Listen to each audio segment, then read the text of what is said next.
Hey everybody, what's going on? Rob Cesternino back for Club Condo. One last Club Condo before the lights come on for the finale. And I'm back here with Chappell. Chappell, how are you? Rob, we in the club. We're riding slow. We're doing things that those other podcasters don't do. You know, we're back in Club Condo. Whatever happened to Danity Kane? Such a good question. They had a manager. He was awful. Very famous. I name drop that I know Danity Kane. That's very popular. So that's how people, one of the name drops that I do. Okay. Not as popular these days. Okay. No. I'm sure they're front of mind for some people, though. Not for me. Yeah. All right. Here is a man always popular. Here he is. Let's bring in the world famous Mike Bloom. That was my dolphin noise. I think I just screamed. I was going to clip the Liz Dolphin noise. I wish I had it now. Oh, my God. Yes. All right. Well, if there's ever a sign that I do not belong in the water, that is it. To answer your question, Chappell, I believe the last gasp of Danity Kane was when Aubrey O'Day put her vagina on the back of Arsenio Hall's neck on that season of The Celebrity Apprentice. Like, I think that was the final atom of Danity Kane being smashed out of existence. Wow. Thank you, Sextina Aquafina, for that update. What an amazing Mad Lib that was, Mike. That's just the existence we live in. And let's talk about the Mad Lib that is Survivor 46, but it's the Mad Lib where you're not very creative and you keep saying the same thing. Like, okay, Hunter gets voted out with his noun, idol. And then Tiffany gets voted out with her noun, idol, I guess. Yeah. Who are they going to target this week? Their number one ally. And who are they going to target next week? Their number one ally. And if they can't get to their number one ally, they're going to target their other number one ally. I think we can figure this one out. I think they're putting the mad and Mad Lib at this point because everybody is either very angry or losing their minds on this season. People are just voting for who they want to, forgetting who they're supposed to vote for, spelling Venus, Q-ness, Q-skirt, any kind of way that they want to. Q-nice, Q-niece. They've lost the plot here a long time ago. This is one of the craziest seasons just from a character standpoint. And now even from the strategy standpoint, we've broken records. We've created records. There's a lot going on here. Yeah, it's either mad or go mad on Survivor 46. Yes, and not a gallon of milk a day. But we are going to talk about it all. We'll take your questions here. We're live on Monday, 48 hours and counting until we get to the finale. And we will have everything coming your way on Thursday with the post-finale interviews with the final five. Mike, what are you doing with your interviews? Same as you. They'll be doing all the rounds the next day. I would imagine there might be a gathering in a major metropolitan area that might have them in a certain state. But listen, this cast is kooky, as we know, on lack of sleep. So I imagine they will not be different. So yes, just like you, I'll be doing interviews with all 5 castaways on Thursday. And what do you prefer? Because you've done it both ways. You've done it Thursday morning, and then you also have talked to them on the phone on Wednesday night. It's tough because obviously, when you talk about energy levels and perhaps, vocal quality, I would say that talking to them when they're not screaming their lungs off after an evening is good. On the other hand, I also don't want to necessarily pull them away from their own activities.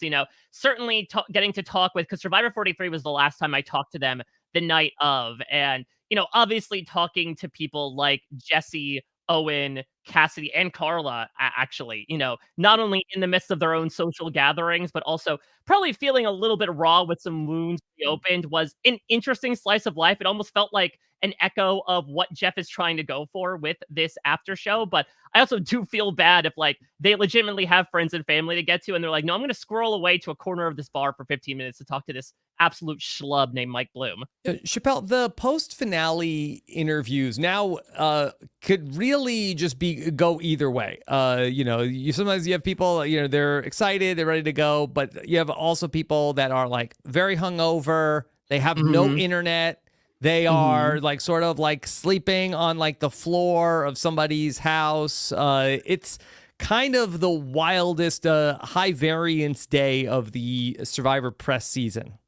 Right, because you could get somebody coming in so hot that I'm so angry with the outcome, or I'm crying, crying and all that other stuff. But normally you just get people who are in a blur, in a daze of just so much happens in one episode where, you basically go through so many eliminations, you crown a victor, you do an after show, people party all night or cry all night or cry and party all night, cry to keep from partying and vice versa. And then they go and talk to you, and then they talk to Mike, and then they talk to 18,000 other people about the same thing over and over again. And then they finally get to look at their social media. And then that's when the crazy happens. So yeah, they're in hell and you guys get to welcome them to hell.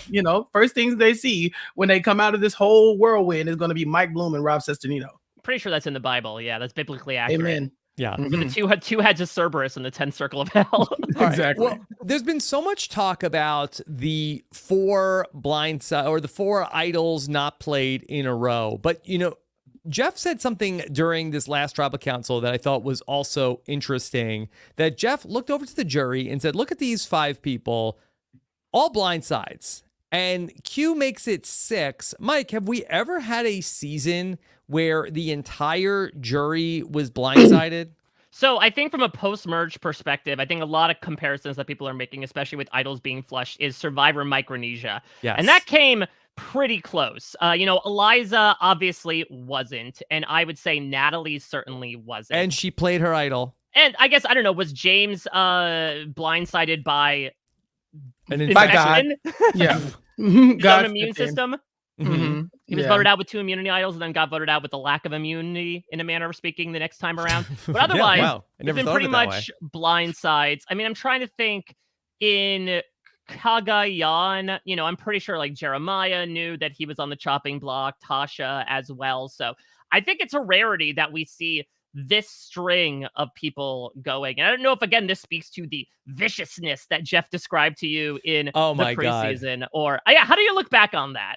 Well, first of all, I look back at my mentions as please, check please. Mike Bloom tweeted on Sunday. Oh, no. Hey, so what do you think? That is this what Jeff is talking about when he said that this is the most vicious season ever? When he talked to at Rob Cesternino, and then I go on Twitter and I say, "Ooh, 4 new notifications. Oh, maybe people are talking to me," and they're just still like, "No, worst cast ever. I hate this." So it's Chappell. I'm in hell. Yeah. Look, Can I not say I welcome you all to hell?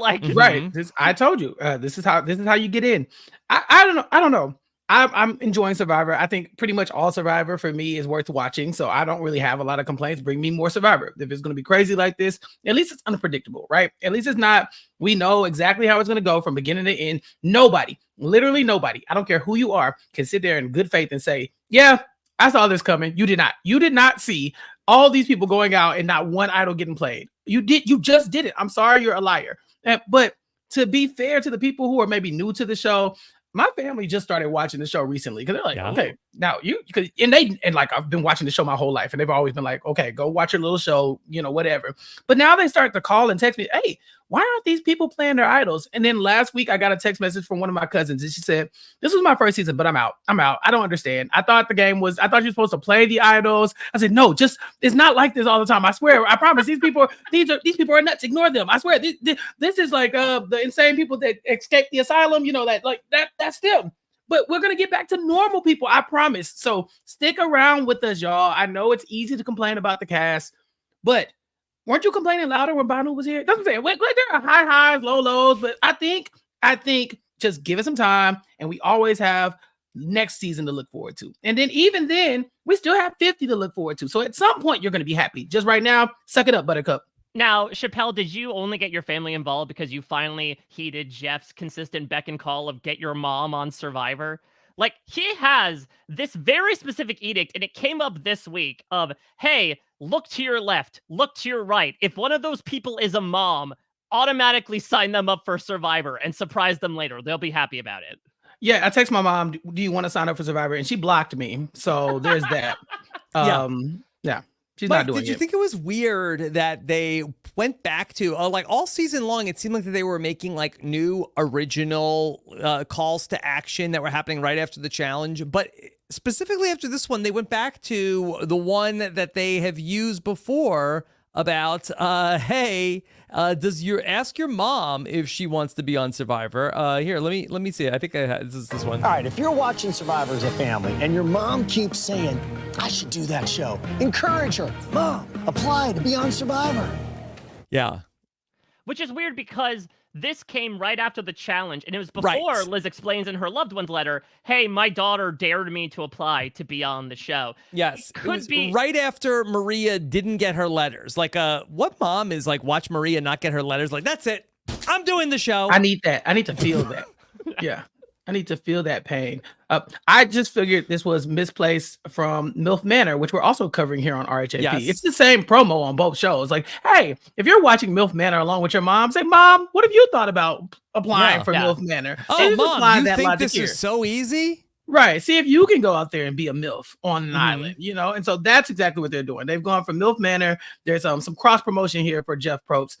I don't know. Anybody's mom who shows up in season 49 and says, yeah, I saw a promo that said, tell your mom. And I thought, I'm a mom. Jeff is going to lose his mind. So that's all he's looking for. If you're a mom and you really want to play Survivor, this is the perfect time because they're begging for you to do it. Do you think that maybe Jeff... Survivor or MILF Manor? Yeah, I mean, I think Jeff may have accidentally switched his scripts with the host of MILF Manor, who I'm assuming is like Tommy. There is no host of MILF Manor. No, they let the MILFs run the island. You know, they do what they got to do. Switched it with like disembodied narrator voice, and so it does make sense because he's like he said, "All love is good love." Right? Yes. Okay. Like, it was very MILF-coded language. So I was listening to Mike and Liana on the B&B this weekend, and Mike, you all were talking with Puya, a very fun podcast. Everybody check that out. Okay. Jeff had a chance to go back into his family visit bag. Chappell, I would love to get your reaction to this. I didn't think anything of it when I watched the episode, but I heard Mike reference this, and I thought it was interesting. This is what Jeff says to Maria after she didn't get her letter. Maria, all love is good love, but a parent's love is unique. It's like no other in that you created these people. I guess he's not wrong. You know, like you did create that person, so you love them more. But all love is good love.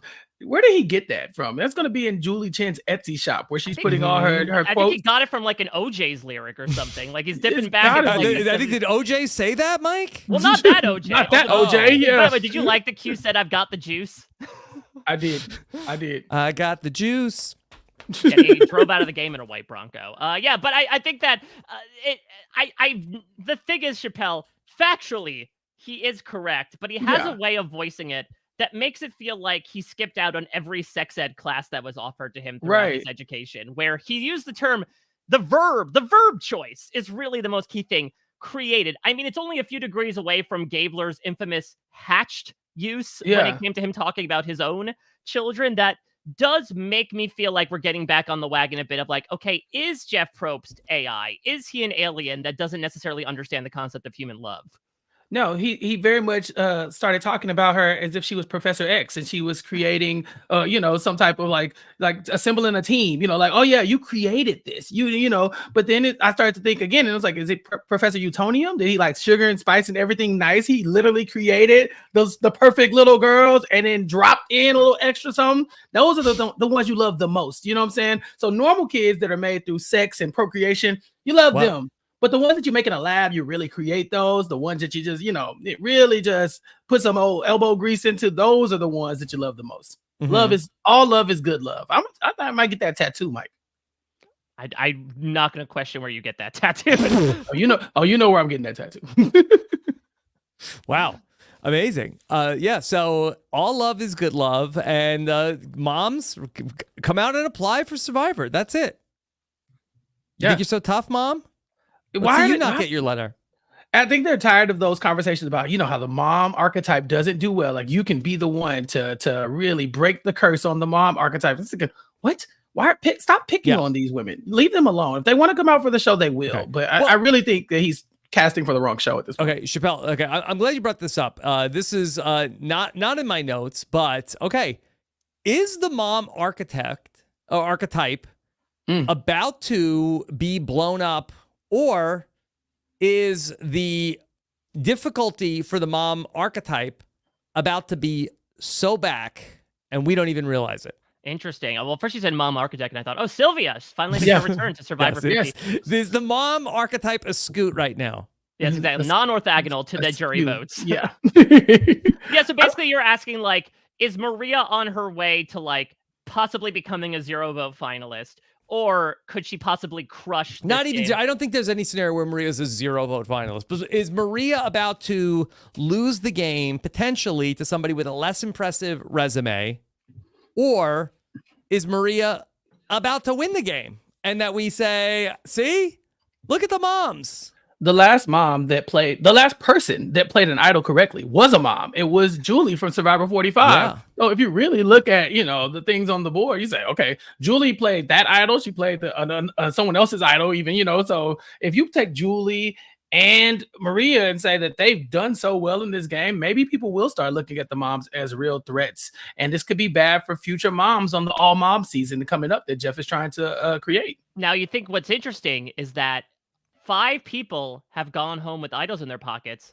None of them have been moms. Could it be that only in the hands of a responsible Several of them were adult, mothers, Mike. I have on good authority. Well, that's to Chappell's point. That's Survivor mothers versus moms, which we can get to that in the offseason. Yes. Oh, that's so interesting. Wait, yeah, because when do you draw the line? Because we obviously know Venus is childless, but she is mother. Mm-hmm. But Maria is a mom, but is she not mother? See, there's this interesting sort of Venn diagram where, like, there's a little sliver in the middle where, like, Carolyn Weiger is the mother mom. Like, she satisfies both categories. Suri is mother and mom. Yes. Obviously.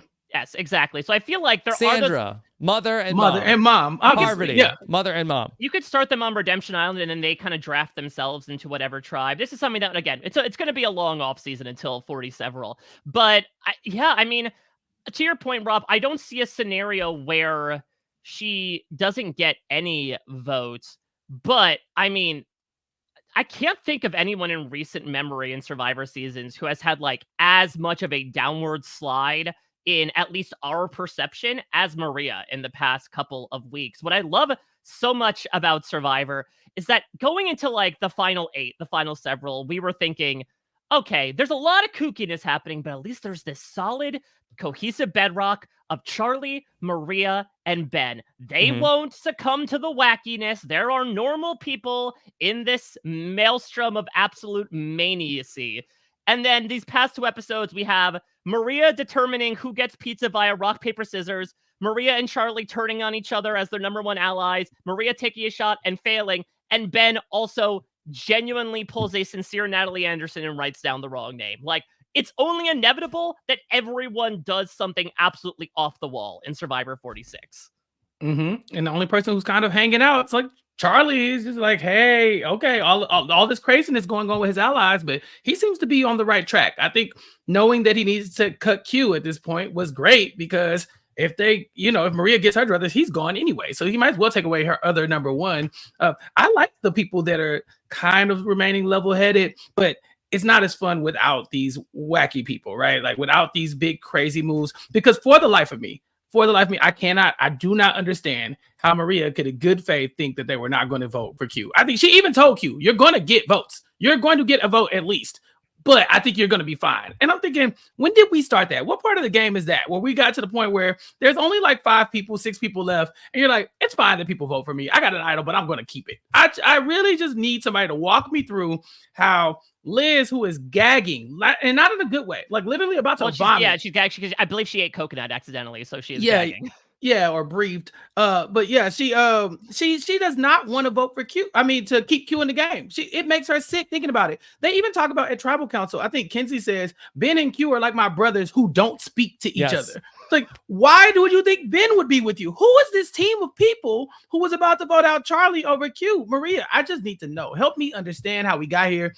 It's been 20 some odd days. I think Jeff has been right this whole time. The monster is eating these people alive. I don't know what it is, but it's gotten to the point where it's in control of Survivor. They're just trying to make sure they don't run out of time, because they're almost done with this season and everybody's just moving in all different directions, and it's fun to watch. Yeah, I think Maria really fell in love with the idea of blindsiding Charlie, and that the episode gave us that she was now fueled by, okay, she didn't get her letters and she's fueled by this and she's going to make a move and now it's all about her and she's doing what's best for Maria. And I guess that she felt like, even though Charlie had been probably the person who had the better relationship with Kenzie and with Liz, Maria felt like, hey, Charlie, we can get him tonight, and felt like, okay, they're good.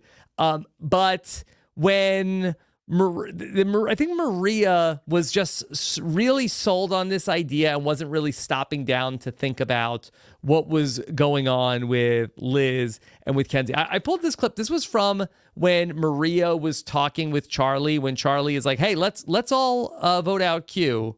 You think we can get everyone to write Q's name down? Maria seemed to even question, like, you think we can get Liz and Kenzie to write down Q's name and Ben? I mean, to be fair, again, to the Mad Libs point, has this not been the case the past 3 episodes of like, you think we could get Liz to write down Q's name? She hasn't really written it down yet since the Hunter vote. She actively voted to keep him when he denied her Applebee's, and she screamed at him with the ferocity of my opening soundbite. And to that point, can I throw out a theory here? Yes. Could it be that as much as we are laughing at the idea of like, oh, Liz finally dropped a deuce, she made the BM and the AM, and now she's a brand new person, let's not poo-poo it entirely. Could it be that she has now emerged with a sense of clarity that is not too extemporaneous from the idea of getting a loved one's letter, and now she sees the game for what it is, and is like, I am a new woman. I have a lease on life. My digestive system is no longer blocked, and neither will my path be to the final 3. I've got to get rid of Q right now. Okay. I mean, it makes sense to have some clarity at this point, but I think it's a little too late, Liz. What are you doing? You'd have to get out Q and Charlie and Maria to have a fighting shot at some votes, because right now Q's taking up a spot. You have to get to him right now. You got to get Maria at some point, but going to sit down next to Charlie in the end just seems very misguided. I mean, there is the option to sit next to Ben and Kenzie, but even then I'm thinking, Liz, is this really your winning path? I think at this point, she should just burn it all down. Just make a spectacle and see if you can't draw some attention to yourself so that you can win the game. She's tried it in the past, and Q completely stomped all over her move. So, yeah, I think now is a great time to start getting some clarity, but it might be a pinch too late. Okay. Well, all right, Mike, you brought this up. Let's just talk this through about Liz, because Liz, she told us last week, it's been 3 weeks. She had not been to the bathroom. She tells us this week, not to make it about me, but I had a BM. I just dropped 5 pounds. 5 pounds. It's been weeks. It's been weeks. It's all been building up. And so here's the coup de grace, because I feel you, Chappell. Even if she goes to the end with maybe some of the lesser candidates, if Maria and Charlie get taken out, could she make the argument to win? The season's been all about props. I thought you were going to say big moves. Well, to that point, what if, not unlike a Mark the Chicken situation, Liz reaches into her bag? No. Yes. This is the weight that I have been carrying this game. This represents weeks of resentment, of struggle, of ire. I passed it, I moved on, and I carry it with me proudly. It stinks, but so do we all. Wow. I mean, that would make Marianne bringing out the idol look like nothing. Yeah. Mike, this is disgusting. Stop it. I mean, I think there's a non-zero chance, like, if people want resume moves, if someone brought a giant piece of poop to the one end, piece, a 5 pound deuce. I thought you like it's like a bag. I would give it some consideration. I'd have to think about it. It would have to think. Yeah, you'd have to think about it, because at that point, what about the commitment? Yeah, we love a good bit here. We do. So it's like, if you're gonna commit to the bit, I'll hear you out. I'm still not gonna vote for you, and also I'm probably not gonna talk to you after this. But I'll definitely hear you out. I think the show is canceled. I think at that point. Yeah. Yeah, I think so it's the too. last episode There- of Survivor. There is yeah. a clip in the preview of the finale where Jeff says, "Is this a joke?" I think there's about a 75% chance it's referring to when Liz brings her 5-pound poop to the final tribal council. Or maybe Liz reveals that she's not allergic to all those foods and she's just been using it for sympathy or something. Like, so she just takes a big bite out of chicken. You know, so, yeah, I did it. Yeah, I'm rich and I've been eating this whole time. I like this. You Yes, know, the Lizer Soze of just Yeah, like, she starts exactly. like, you all thought I was just a meek little girl who couldn't eat anything. right. And now I can eat everything. I'm filthy rich. Y'all let me get to the end. Now give me what I deserve. I don't know. I think Liz is dead in the water. This is not going to be great for her. Maybe the poo thing, though, that's different. It's inventive. It's imaginative. I don't write it off. I'm with Mike on this one. I'd like to see where it goes. Could be her story. Day 22. I went to the bathroom. That's her winner edit right there. Yeah, could talking. that be her final tribal council speech of like, I think Amber or I think it was Nalia, like most infamously said that she only started playing the game on day 15 or something. Liz would say on day 22, everything changed when the Fire Nation attacked my butthole and I pooped. Fire Nation. Little fire under her ass, Rob. You've never heard that impression? Exactly. No. I have nothing weighing me down now. Okay. See? Liz 5 is, pounds is a lot, though. Liz is amazing. There are so many, like, I feel like, Rob, no matter what the outcome is, can you do like an Oops All Liz podcast? I don't want to pimp you Ooh. into anything. Yeah. There are so many fantastic Liz B-roll moments. The dolphin noise aside, like she will always mouth something along with Jeff on the challenge, like she's playing Blue's Clues. There are times when she'll like mime the numbers as he's mentioning them, as like she's describing the reward she's culkining out. It always seems like Liz has something to come to. And then of course her using her own bloody leg to direct it. Did you notice that Liz like doesn't wear shoes? Liz has lost her shoes, I'm pretty sure. Wow. Yeah. Liz is a very interesting character. Even when she talks about being emotional, she's like, I was worried about the letters from home because I don't know if I want my tribe mates to see me emotional. And I'm thinking, you mean as opposed to the 2 episodes ago when you were, I'm pissed. Like we just saw you very emotional. Like, this is tame. This was the tamest Liz we've ever gotten. She was bleeding in half the episode. Yeah, that's the thing. Like I feel like every time we see an external shot, she is completely barefoot. I think she runs these challenges barefoot. Though, I do think, and this is how Liz Wilcox has been able to build her rumored billions, could she have been already kind of jockeying for the feet pics? Could she have said, like, I know y'all know what you want. What kind of newsletter is she doing? Yeah, let me give you that first taste for free. Yeah. And if you want to check out the real deal, follow up with me after the fact. Okay, so I'm on WikiFeet right now. I'm gonna look and see if they already have that bookmark, Chappell. Yeah, I mean it's in my favorites. It you was just said a great feet moment when Liz was doing the puzzle and then she put her foot up. I was like, what is she doing? Is she about to like smash the puzzle like Jake did in Survivor 45? And she was like, oh, okay, gotta go there. Like, oh, I'm bleeding. That would have been incredible if she just like Hulk stomped her way through this puzzle. I don't know what Jeff would have done. If Spicy Jeff is what we've seen, this would be like Ghost Pepper Jeff. He would have gone off on her in the moment. He would have yelled, I'm pissed. I just checked Liz's WikiFeet page because she of course has one. It's unrated currently, so there's no rating on the page, and there's only one picture of her with her feet. And it's just her cast photo. So who's ever doing the WikiFeet updates, get on your job. I make too many donations to the site. Mistake. Right. I donate to the site weekly, and I just think that we should keep all this stuff up to date. Is every Survivor on WikiFeet? I don't think every Survivor is on WikiFeet. Let me look up Rob Cesternino. Let me see. That's a great idea. I mean, you are a Survivor, Rob, one of the OGs. If you're not on here, then that answers your question. I know, but my stuff was in SD. Oh yeah, you're right. They don't have that kind of technology to go back that far. Okay, let me try somebody in try this Stephen Fishback, because he had some pretty gnarly feet in Cambodia. I don't want to yum anyone's yum, but no, he's not on here either. Man, this is weird. What the heck, you hoe bags? I think it just really comes down to Liz being that iconic and being that barefoot for so long that they had to do it. Yeah. Okay. Yeah. Well, let's. Should we encourage them to get a picture, or is that bad? We get canceled. Encourage them to get Liz's feet. if she can make some money off of it, then that's great. Oh, so I did look up a former Survivor winners wiki feed article, and it's popping. So I'm just saying, like, maybe they're just waiting for Liz to get off the show. Is that a recent winner, Chappell? Have been a current podcast host. Yeah. But the wiki feed is popping. Hopefully, she's making some money off of it. Do you want to do? Okay, Mike. I know you want to do some drafts today. Yeah, do you want to draft who's going to host the Survivor podcast next season? Oh, this is a good idea. So, are we assuming that they're going to pick up someone from Survivor 46 to do this? I would think so. Godspeed, Jeff Probst and Jay Wolf, if that's the case. I think so, right? Like, let's assume if not next season, maybe the future season.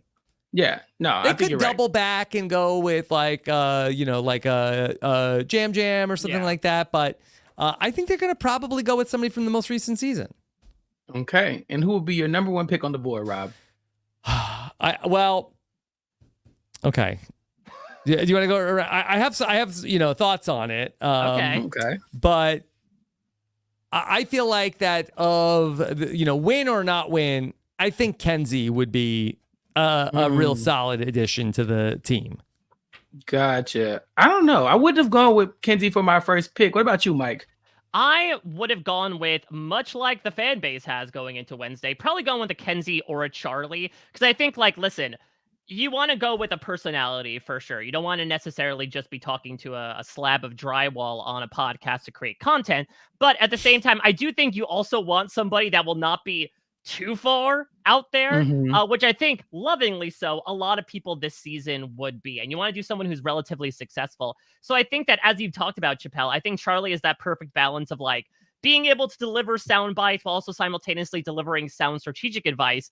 The issue would be, I do believe, Charlie's time may be quite occupied, considering he is in law school at the time that Survivor 40 several were aired. So I'm not sure if he could be pulled aside to do it. And also, as the chat's pointing out, Kenzie has a baby on the way.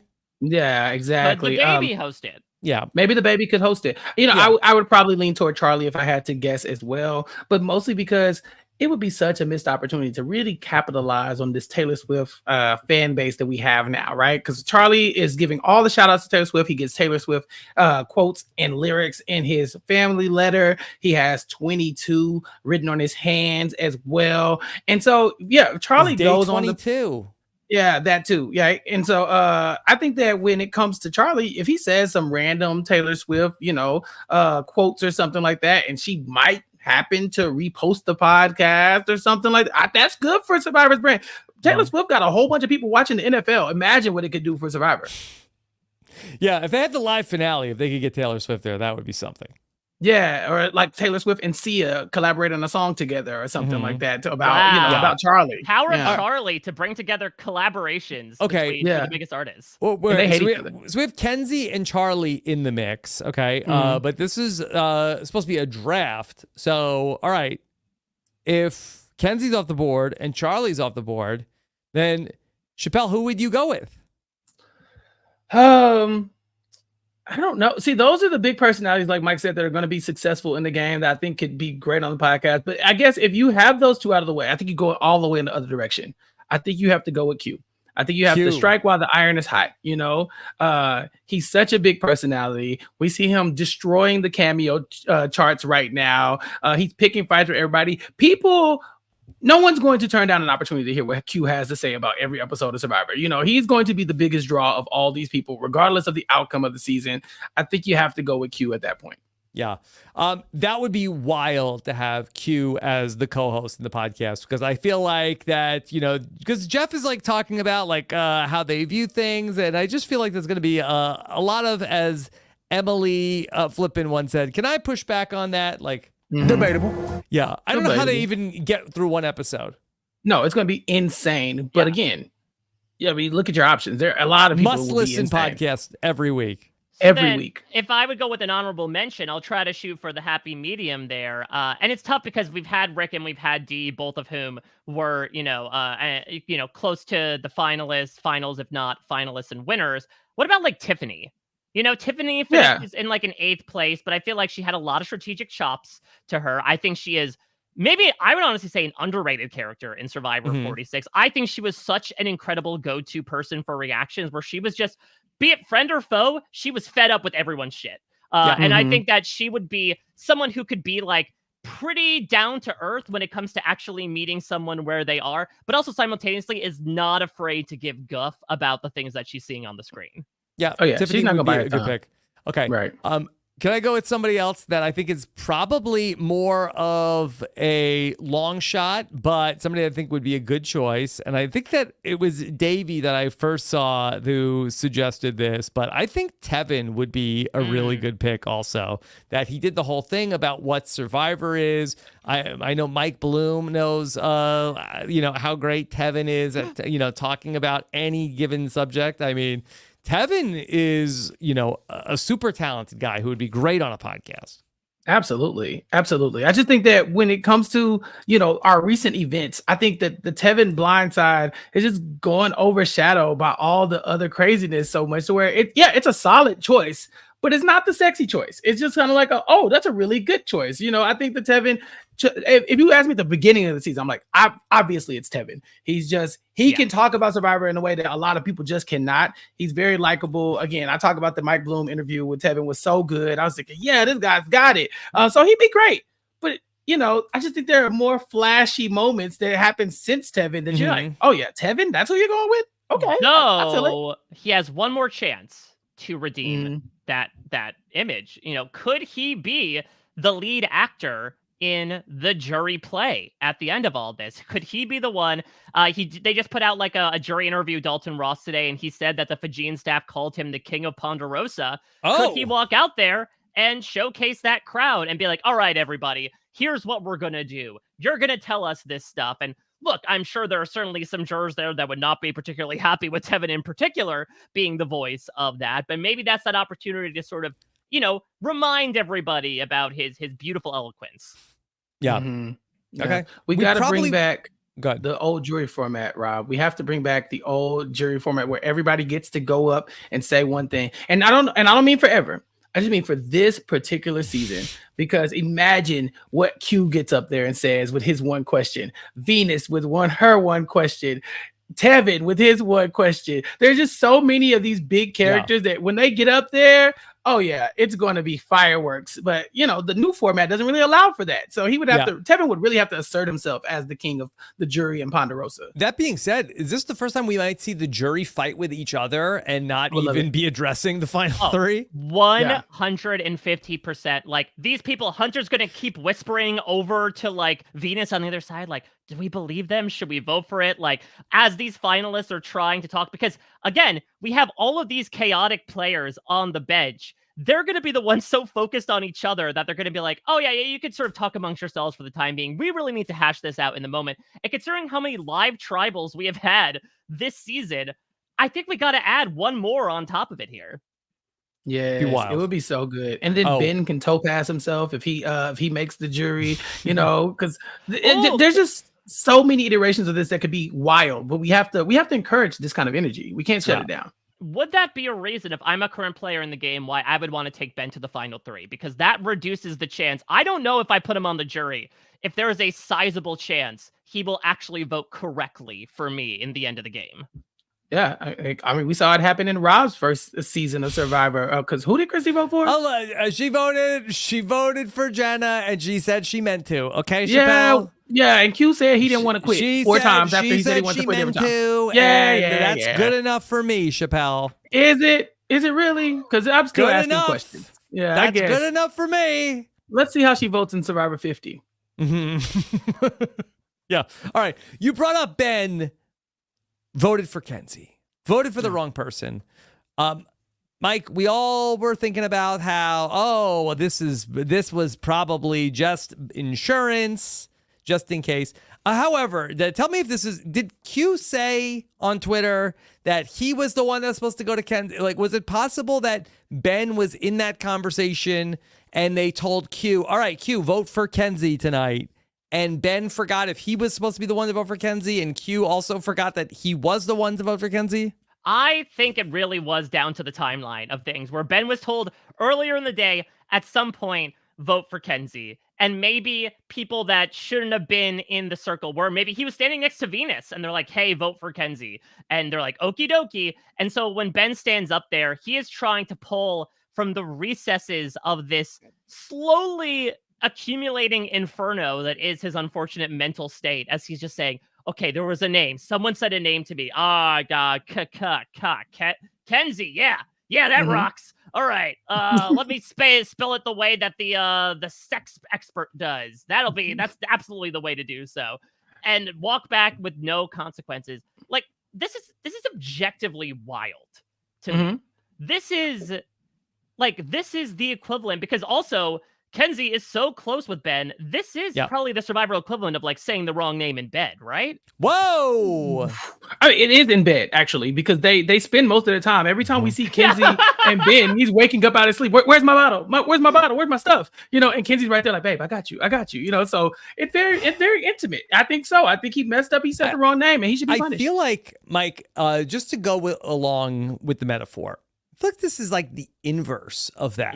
That's supposed to be, you go up there, you're thinking about me, you should only be saying my name, and you thought of somebody else. This is like, okay, go do the thing, and then why were you thinking about getting rid of me? Exactly. Yeah. Like, I should be associated only with positive thoughts about you, not negative ones. Why did your brain, almost like, I don't know, Freud has to psychoanalyze this. Why was the impulsive thing for him to do is say Kenzie and associate that with, I guess I'm writing down her name tonight. Maybe he thought he was voting for the winner tonight. We've seen that mistake. He was imagining, okay, it's the final tribal council. I have to practice writing her name down to win. Yeah, could it be that they were talking so much about the final three that Ben's like, oh my God, did I blink and miss it? Am I in the final three right now? Wait, why am I on the jury? What happened? Am I a juror right now? Yeah. Well, okay, so this came up. Okay, what happened with Ben? Why did he do this? He tried to explain it at tribal council. Listen. Have you ever heard that? No. So I was drunk off the pizza, right? Chappell, have you ever been drunk off of the pizza? Absolutely. What are you talking about? I've been drunk off of so many things. Pizza, I'm not going to rule it out. I've had a lot of pizza in my day, and so I'm sure I've had some blurry moments due to pizza. But again, I haven't screwed up somebody's name. Kenzie makes very good points. She says, it'd be different if Venus's name even started with the same letter as my name, or Venus wasn't a planet, a very popular name that most people know that name. If I'm Ben, I counter with, but you're my planet. Right. I am your moon. I orbit you. So yes, I compared you to a planet. I think he could have spun it like, oh my God, I am obsessed with her. She is amazing. I can't stop thinking of her. So I'm always thinking about how awesome Kenzie is. And I go and I'm always writing her name in the sand and on the trees and everything. I just blanked. I think about her so much. Yeah, no, this sucks. I was so mad. I was like, Ben, come on, man. And even worse than that, the way he owned up to it. He's just like, all right, it's me, y'all. It's me. I would have taken that. Batman couldn't have got that word out of me. They're like, was it you? Nope, not. Swear to God, it wasn't me. Sorry. But he owned up to it so easy. And Kenzie's like, you told me you would never write my name down. And I think that was the first time we really started to realize that Ben and Kenzie have some type of final two, final three situation going on. Because she was Benzy, like, baby. Yeah, Benzy is a thing. I wasn't expecting that. I didn't know it was that they were that close. I knew she had been helping him, but yeah, him to say I will never write your name down, and then it get exposed in front of everybody as he writes her name down incorrectly. There's a little poetry there. Yeah, is it all about the Benzy team, baby? That part. No, we're not. We're not. We're not doing that again. Okay. That guy sucks. I do think that. Why Ben did this is because I think of the past precedent that Charlie set inexplicably, where he was like, all right, Venus, I think everyone should hear this. I'm the one that voted for you. That, again, I think it's why we get this inexplicable chain of non-idol plays, is that for some reason, people are looking back upon what's recently happened. They're like, well, clearly this is the season where you just publicly admit that you voted the wrong way. So clearly I'm okay for doing so. He just came out and said it. And Yeah. the whole time I was thinking, I don't know what you do here, but I think you have to lie. I think you have to lie and just hope for the best. Nobody's coming for Ben at this point. Lie and just lie into the into the cows, because nothing that happens makes sense anymore anyway. So you could just play it off like, it wasn't been that crazy Q or somebody else. I spell Venus with an ISE. You know what I'm saying? Like, that's how I spell it. That's the change thing. it up. That's the thing. I think you claim the misspelled vote. Like, I think if it's like, oh, who misspelled Venus? You're like, me, dibs. Oh, that was me. Yep, Sorry, man. totally me. Brain fart. I was thinking Denise, my favorite winner. Shout out Maria. And I thought Venise, like the shredding part of Italy. Donna, love me some canals, baby. They're like frets on a guitar. And then you just really try to claim ownership of it first. So when Q's like, actually, I was the Venus vote, it just grows further consternation against Q. So, Mike, is it possible, though, with all of the talk of lactose intolerance and food allergies, could Ben have gotten drunk on pizza? I mean, so interestingly, when I talked with Liz in the preseason, first off, I really recommend people check it out, because now she does so infamously in retrospect say, I am so excited for everyone to get so emotional when they're starving and they're hungry, because that's the existence I live every day. But she says that she is allergic to eggs, but in a very specific way, where if she eats eggs, it simulates the feelings of inebriation. Wow. So I think, nutritionally speaking, and look, Liz just talked about the psychosomatic effects of like, hey, because I'm so used to, repressing myself, maybe that's why I developed so many allergies. I think pizza overload might put your mental state in there. Yeah, where you are sort of have like beer goggles entering the voting booth, and you're thinking like, oh God, what was I supposed to do? So this is a lesson to all you Survivor players out there. Don't eat and vote. Yeah. You have to get a designated voter to do it for you responsibly. Or designated eater. And I'm down for that role if you need it. I'll be your designated eater. Wasn't the pizza reward the day before the immunity challenge and the vote? Yes. Yes, Like, Q had already had 26 hours later. Yeah. Well, listen, I think Ben is used to maybe imbibing in substances that might show up on a drug test days after the fact. So there's a chance it still might be in his bloodstream even a couple days later. It's hard to shake it if you do it a lot, from what I've read. Yeah. Although, it was the immunity challenge, so maybe it was all the same day. No. Okay, that being said, Jeff says this is not passing the smell test, Ben. And Jeff can tell when people are lying because he's doing a lot of research. I gotta say, Ben, I watch a lot of police interrogation videos. Yeah. Why, Jeffrey? Like, for what? And why? How does that benefit you? I'm obsessed with this because this feels like everyone's so kooky and weird that Jeff's like, great. If I'm kooky and weird as well, then I'm just throwing myself in there. They bristled when I talked about being the water boy in my high school when I was talking to the Lulu tribe. Here, these people will love my comments. And so here comes Jeff, like Chris Elliott's character in Scary Movie 2 with the hand, dipping it in the pie of and me too, Grab right? my strong hand. Yeah, oh, hey, I'm quirky as well, guys. I've watched police interrogation videos ad nauseum. Yeah. I'm not crazy the first too. time Jeff has made this admission. He talked about it in on Fire season 1. Jeff says he watches a lot of police interrogation videos there as well. He's very as a culprit, technically, does that count?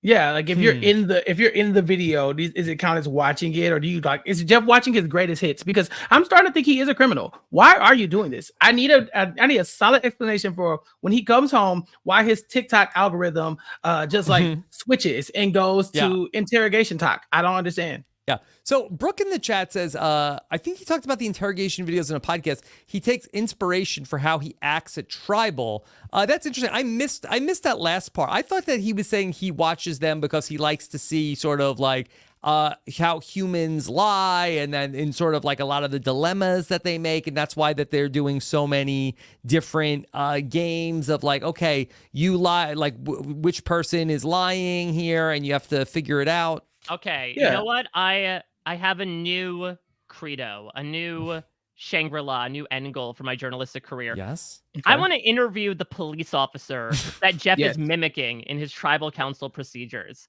Imagine you think it's just one. We've caught you with 20 pounds of coke.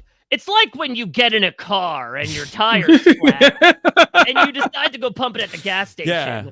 Do you wipe the windshield first?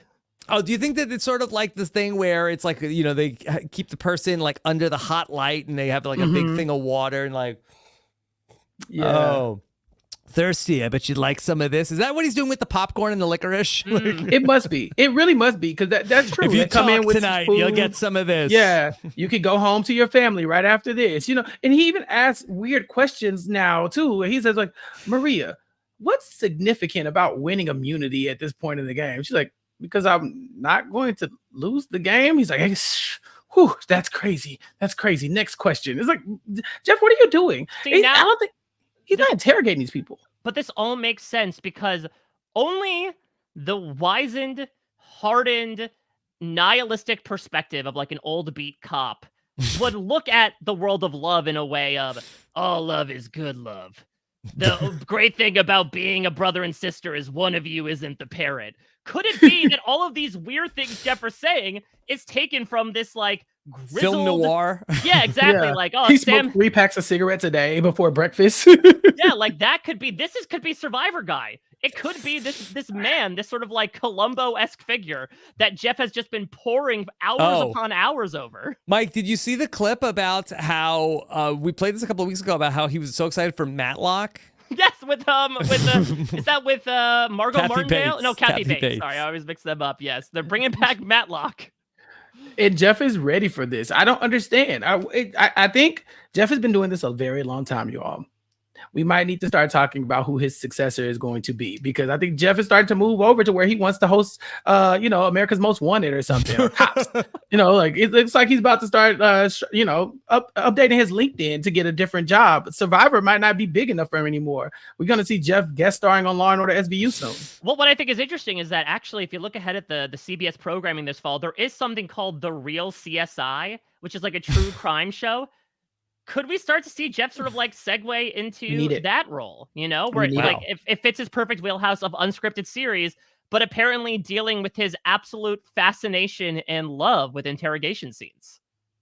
Rob, would you like it more if Jeff actually did interrogate the people at Tribal Council? Because Jeff asks leading questions. I wouldn't say he interrogates anybody. He's got like, so tell me about what happened. Open-ended questions, letting them talk. But what if Jeff really did hold someone's feet to the fire? Like Ben says, yeah, I don't know. You guys, I just kind of, I got pizza drunk. I voted for the wrong person. And Jeff says, nah, Ben, tell me more. Not good enough. Right, not good enough. We're not voting until you tell me exactly what was going on back at camp. Throws his stump to the side. Yeah, exactly. And everybody jumps back, and he's in Ben's face, like, tell me. That's what I think. I would like a little bit more animation from Jeff, because the props are one thing, but really get into it. You've been doing this investigation. You've been doing this exploration in interrogation. Let's see what you got to do. Put it to work. Yeah. See, that would be interesting, though, because I do think if Q's voted out of the tribal council, like, it could be inadmissible. It could say, like, legally, I don't think we can make this interrogation count. So sorry, Q, you actually aren't voted out. We need to call a mulligan and run this all over again. Yeah. See, I think I'd be a little bit more interesting to see Jeff Probst come in and interrogate real people accused of crimes. Absolutely. 100%. Because it's just a bunch of metaphors. Deep down of like, all right, so tell me when you were 8 years old. All right. What made you kill all those prostitutes? Is it in the blood? Take us back to Jeff's oldest hits, his greatest hits. So tell me, is it in the blood? He's going to give a back rub to the guy. He's getting a back rub. All right.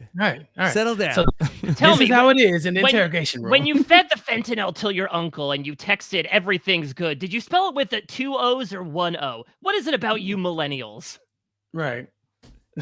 Eating disorder, what is it? You tell us. Bring back old Jeff. Quick question for you. I know you did attempt to kill the president, but are you a virgin? Yeah. Still a virgin. You were a virgin when you tried. Oh yeah. Jeff has a future in interrogation. I can see it. Okay. I want to talk about something else that happened at Tribal Council that I thought was so interesting. We heard Kenzie describe the other players in the game, and so let's listen to this, and then lots of questions about this. Okay, here's Kenzie talking about the group. We are this really weird dysfunctional family, the 6 of us. Like Q and Ben are like my brothers who don't speak, and they like pick on me all the time. Maria is like our aunt who cooks everything. You're like our cynical grandma who's like losing it, but we love her. Charlie's like our dependable dog. Like, Who is Kenzie in this? She's the analogy? main Like, who is she? character. I feel so sad because I think Kenzie leaked her final tribal council speech 3 days early. Like, is this not Sophie's analysis of Coach just done 23 seasons later? Yeah, and she did it. She did it before they even got to the final tribal council. So by the time they get there, they're already gonna know. Yeah, There you exactly. Oh Yeah, man. Because Sophie says, I look at Coach like he's a young woman. I look at him like a young girl who had to drag through the game. So when Kenzie's sitting next to Charlie and she says, "This is my dependable dog, and I kept him as my pet." You know, it's like a mix between Sophie and maybe the Parvati Russell speech. Like, yeah, this is mine, and he was only loyal to me and only me. You know, Kenzie might be planting the seeds to take this one away. Because honestly, I haven't seen it until now. I'm starting to see the Kenzie edit a little bit. Or maybe she's getting ready to do a half Murphy for Maria with Charlie, as Spencer once did when he called Wu Tony's dog at the final tribal council. That's true. I mean, Charlie did start the game with the Spencer style. So at least in terms of fashion and hairstyle. So it could make sense that they decide, okay, you're the dog now. It's come full circle. You're the dog now. So it's Kenzie's. The show is Kenzie in the house, right? Yes. Because she's the main character, and then you have her two siblings, Ben and Q, who don't speak to each other. Yeah, who are apparently like now. I was thinking actually, maybe it's the color of the hair. I was thinking very like Roy family. Gotcha. Okay, here are the two brothers that can't stand each other, and here's like the sister in the middle with red hair. Okay. Now, is Q Roman or Kendall? Yes. Q is the most Kendall Roy contestant I have ever seen in the history of this show. I can see that. 'Cause Like when Kendall is feeling it, he's cooking. You know, Yes. he smiles. Yeah, he's in it. And then next thing you know, it's just like the dominoes start Laying on crashing. the boat. Yeah, like that was Kendall. Listen, Kendall Roy is not very happy with boats. Neither is Q at this point. Yeah. Okay. I can see it. Yeah. Yeah. Not to spoil too much of Succession, but yeah, I can see that there. Yeah, could you just imagine Kendall like, well, all right, well, we could cancel Christmas. That No. was Well, big mistake. Christmas is canceled. Yeah, Big mistake. there you go. Big mistake. Big mistake. Big mistake. Action Station. That was a big mistake.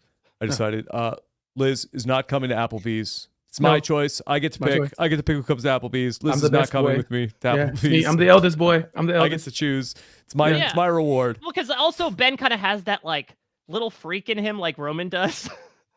A little bit. It's a little, yeah, Right? he's Like a little bit. You're a little kinky. Yeah, we get that from Ben. Yeah, I can see. Okay. And like I imagine this. like Q, if Q's birthday was on the island, he would absolutely celebrate the way Kendall Roy did. Oh yeah, and I could see Q bursting out in a rap as well. Yes. Yeah. Okay. You have my attention. But when they say Maria is the crazy aunt, is she Jerry? That's a good question. Jerry from Succession. Yes, not Yeah. not Jerry Jerry Seinfeld. Manthe. Yeah. No. So that doesn't track. I don't think. No. I don't think so. I think more so Maria. She's. Was it Marta? Was that Maria could be Marta. No, yeah. I think Maria more has like. I think Maria's more like Logan. I think Maria has this course where like she was this titan in the game, but in the past couple rounds, like it's starting to get a little shaky. Right? Things are happening that are like, I don't know if she's making the right decision. She's going rogue here. I don't know if we want to take, we might want to take her out of power right now to, not endanger the company. That's true, because the most conflict comes whenever Logan is trying to take Kendall and make him like his favorite. You know, he's like, oh yeah, Kendall is in charge. You know, Kendall's got it. And everybody's like, Kendall? Of all people, Kendall? You know, so they're like, Q, we got to get him out of here. Okay. Exactly. I'm liking this. Okay. Yes, more of this. More of Puya this. in the chat says Liz is cousin Greg. Absolutely. Absolutely. And so what are like Liz and like who's Liz's disgusting brother? Is it her 5-pound piece of poop? Basically. Wow. Wait, it's Josh brings up a fantastic point. Maria made them play rock, paper, scissors. Is that not bore on the floor? Yeah. I mean, it is, Make your case. My favorite one was the Liz she's like, it just keeps getting worse. Liz, she's like the grandma that's losing it. We love her. No, she's not emotional at all. That's why, you didn't get to see any of that. Yeah. No. By the way, Josh Cattle says Jelinski is cousin Greg Cohen. Yeah, that's Jelinski is the cousin Greg. Yeah, it's almost too easy. Jelinski lasted as long in the game as cousin Greg did in that mascot costume in the first But the fact episode. that he still keeps coming up every episode is Yep. like, how is he still here? How is he still here? How I is thought he we still left you at the around? amusement park. Exactly.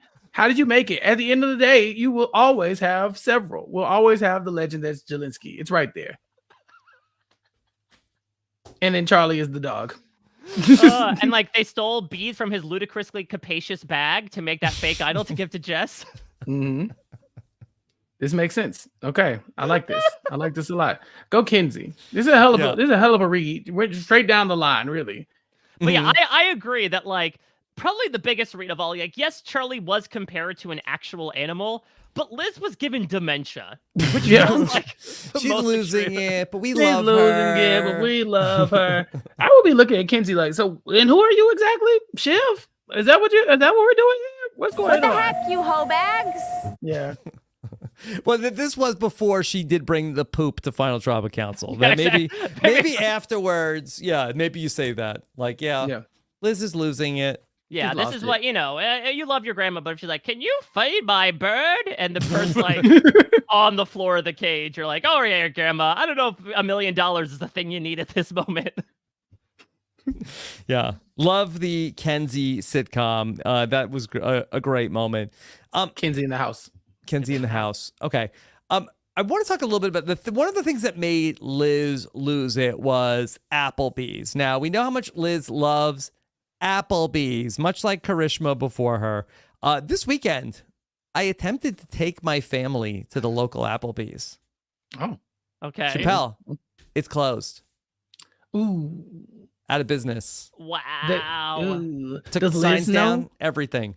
Yeah, Liz. Obviously, she's on Survivor, so she can't bankroll it like she's been doing because it's basically just a front for whatever other like seedy business that she has going on. I'm sure she's just like funneling tons and tons of money to keep Big Applebee So satisfied. you money launder through the local Applebee. Thank you, Jeff. I brought my seat cushion while we talk through all the funds you embezzled. He's gonna pull out a shark bowl one of these days at Tribal Council, and everybody's gonna go wild. So and it was close. It was close. We kept talking about it so much because of Survivor, and I was finally gonna take my kids, and then I drove past it, and it was completely shut down, and no Applebee's here in town. But Did you have a Liz-esque meltdown to the world on behalf of seeing that? Yeah, I was like, Yeah, I saw an article on today.com that said Applebee's closing more than 25 locations in 2024. So maybe this Liz and Survivor combination, maybe that's the promo they need to reinvigorate people's love for Applebee's. I'm not gonna lie to you. Before Liz said that, I was pretty sure that they had a 0% approval rating. Well, 1% if you count Karishma.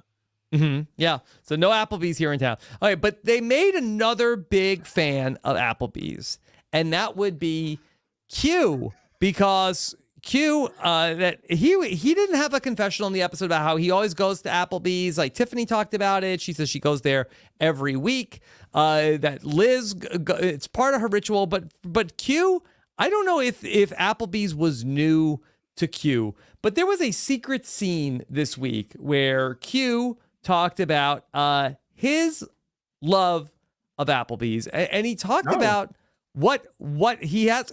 Q's wife or fiance, was it wife or fiance? His wife. Yes, he's married. His wife. That he talked about what he was going to do with his wife when he returned home to the mainland. Here's Q. Second I touch down, The second he touches down, The second his toes, as soon as someone snaps a picture of them, they touch the tarmac in LAX. Okay, he gets off the plane. I want a kiss, I don't want a phone. Take me to Applebee's now. I want both of us to get the appetizer platter, and I want to share that moment with Emily. And I'm gonna get that Oreo shake too. And she better have one too. I know she don't like milk, but we're going to Applebee's and we're gonna get big. Now, wait a minute, Rob. I just have to point something out here. What is the name of Q's beautiful blushing bride? Emily. Yeah. So he doesn't want to kiss. He doesn't want a phone. He wants to go to Applebee's and force this woman to drink dairy. Yeah. Like, if he wants one, that's great. Have as much as you want. Imagine this is the love of your life who has been gone for over a month, and you're seeing him and you're like, oh my God, I want to, like, did you break your leg? Did you win $1 million? And the first thing this man says to you doesn't like embrace you whatsoever. Is like, okay, just keep walking. Can you pick up the bag and follow me, babe? We're going to Applebee's right now. Honey, I missed you so much. Hey, I'm not here to talk about that. We're going to Applebee's. Yeah, and he's going to stop at the airport Applebee's as well. Like, he can't even be forced to go to the restaurant. He's going to the one in the airport. He's going to grab it to go and then just meet her at baggage claim and be like, hey, drink this milkshake. She's like, babe, I'm not a fan of milk. I don't like milk. I know you've been gone for a while. He's like, no. You know what I'm going to chase it with? These big-ass mozzarella sticks. Yeah. Calm down, honey. He's trying to big in his back this summer, I guess. I just really think that you should try to talk about that with your wife before you go and force her to drink dairy. He's out here forcing Liz to eat or to miss out on food, and then he's like, his first goal is to get back and do the same thing to his wife. Maybe Liz changed Q's mind and said, okay, hey, it's mind over matter with these food allergies. Right. Yeah. Stop holding things in. She's like, I've been trying to tell you for years, I don't like milk. He's like, oh, yeah, okay, I guess you can stop. Now, let me ask a question that is on all of our brains. Would Q and Emily have a conjugal visit inside of the Applebee's upon seeing each other? Okay. Because it's been a long time since they've seen each other. I think Q's a very efficient man. Could he be thinking, like, loving romantic reunion with my wife? Applebee's. Yeah. Why not like that beloved appetizer platter? Can I not have both at the same time? Interesting. Applebee's and chill. Interesting. Could he not get talk about eating good in the neighborhood? Yeah. Could he not get an Applebee? Yeah. No. Okay. All right, Mike. All right. This is, where's the spray bottle? Where's the spray bottle? Yeah. Okay. I don't know. But the Q had this really planned out. Even in his final words at the end of the episode, he's planned out this whole date night at Applebee's. Oh, and Emily, get ready, baby. We're going to Applebee's, and we're getting that appetizer platter, and we're going to share it, and what you don't eat, I will. This is like more of a threat than a date. It is. This is shades of Rudy being like, I got some friends that'll, take care of these people back home. And if you don't eat it, I will, damn it. He's like, oh my God, ooh. I think it feels like Q had never had Applebee's before, and Liz has talked it up so much that he's like, I finally had it for the first time. I have to have it again because it was so good on the island. But what he's gonna realize is when he's not starving anymore, it's just regular. It's just Applebee's. Y'all. Yeah, it's literally just Applebee's. So that first Applebee's is gonna be great. The second time, not so much. Yeah, it's not gonna compare to like being by the beach in Fiji, being served on hand by Survivor production members. Like, you're gonna get this like 19-year-old person serving you up a warmed up burger in the microwave. Yes, it's absolutely going to pale in comparison.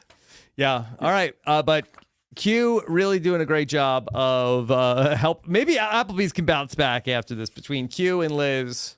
Mm-hmm. Yeah, that's the thing. I mean, I imagine Q's also an entrepreneurial spirit. Like, yeah, he was obviously jockeying for this, right? Like, he said, I've got to mention this as much as possible. I got to Truman Show this and do like in-house advertising because Liz can talk all he wants. I got to go to Applebee's. Yeah. Do you think any part of him is like, okay, I'm gonna spite Liz even further? What if I get the Applebee's endorsement after the season? Yeah. I took your thing now. I'm the Applebee's guy. Well, Charlie is aiming so high for Taylor Swift. I think Q was like, maybe mention Applebee's a few times. I think that's more obtainable. I feel like the Taylor Swift is such a lofty goal, but is Applebee's turning down the Q, partnership? Probably not. They're probably like, okay, whatever. To be fair, I think this is the only probably person named Q that Applebee's would want an endorsement from. Yeah.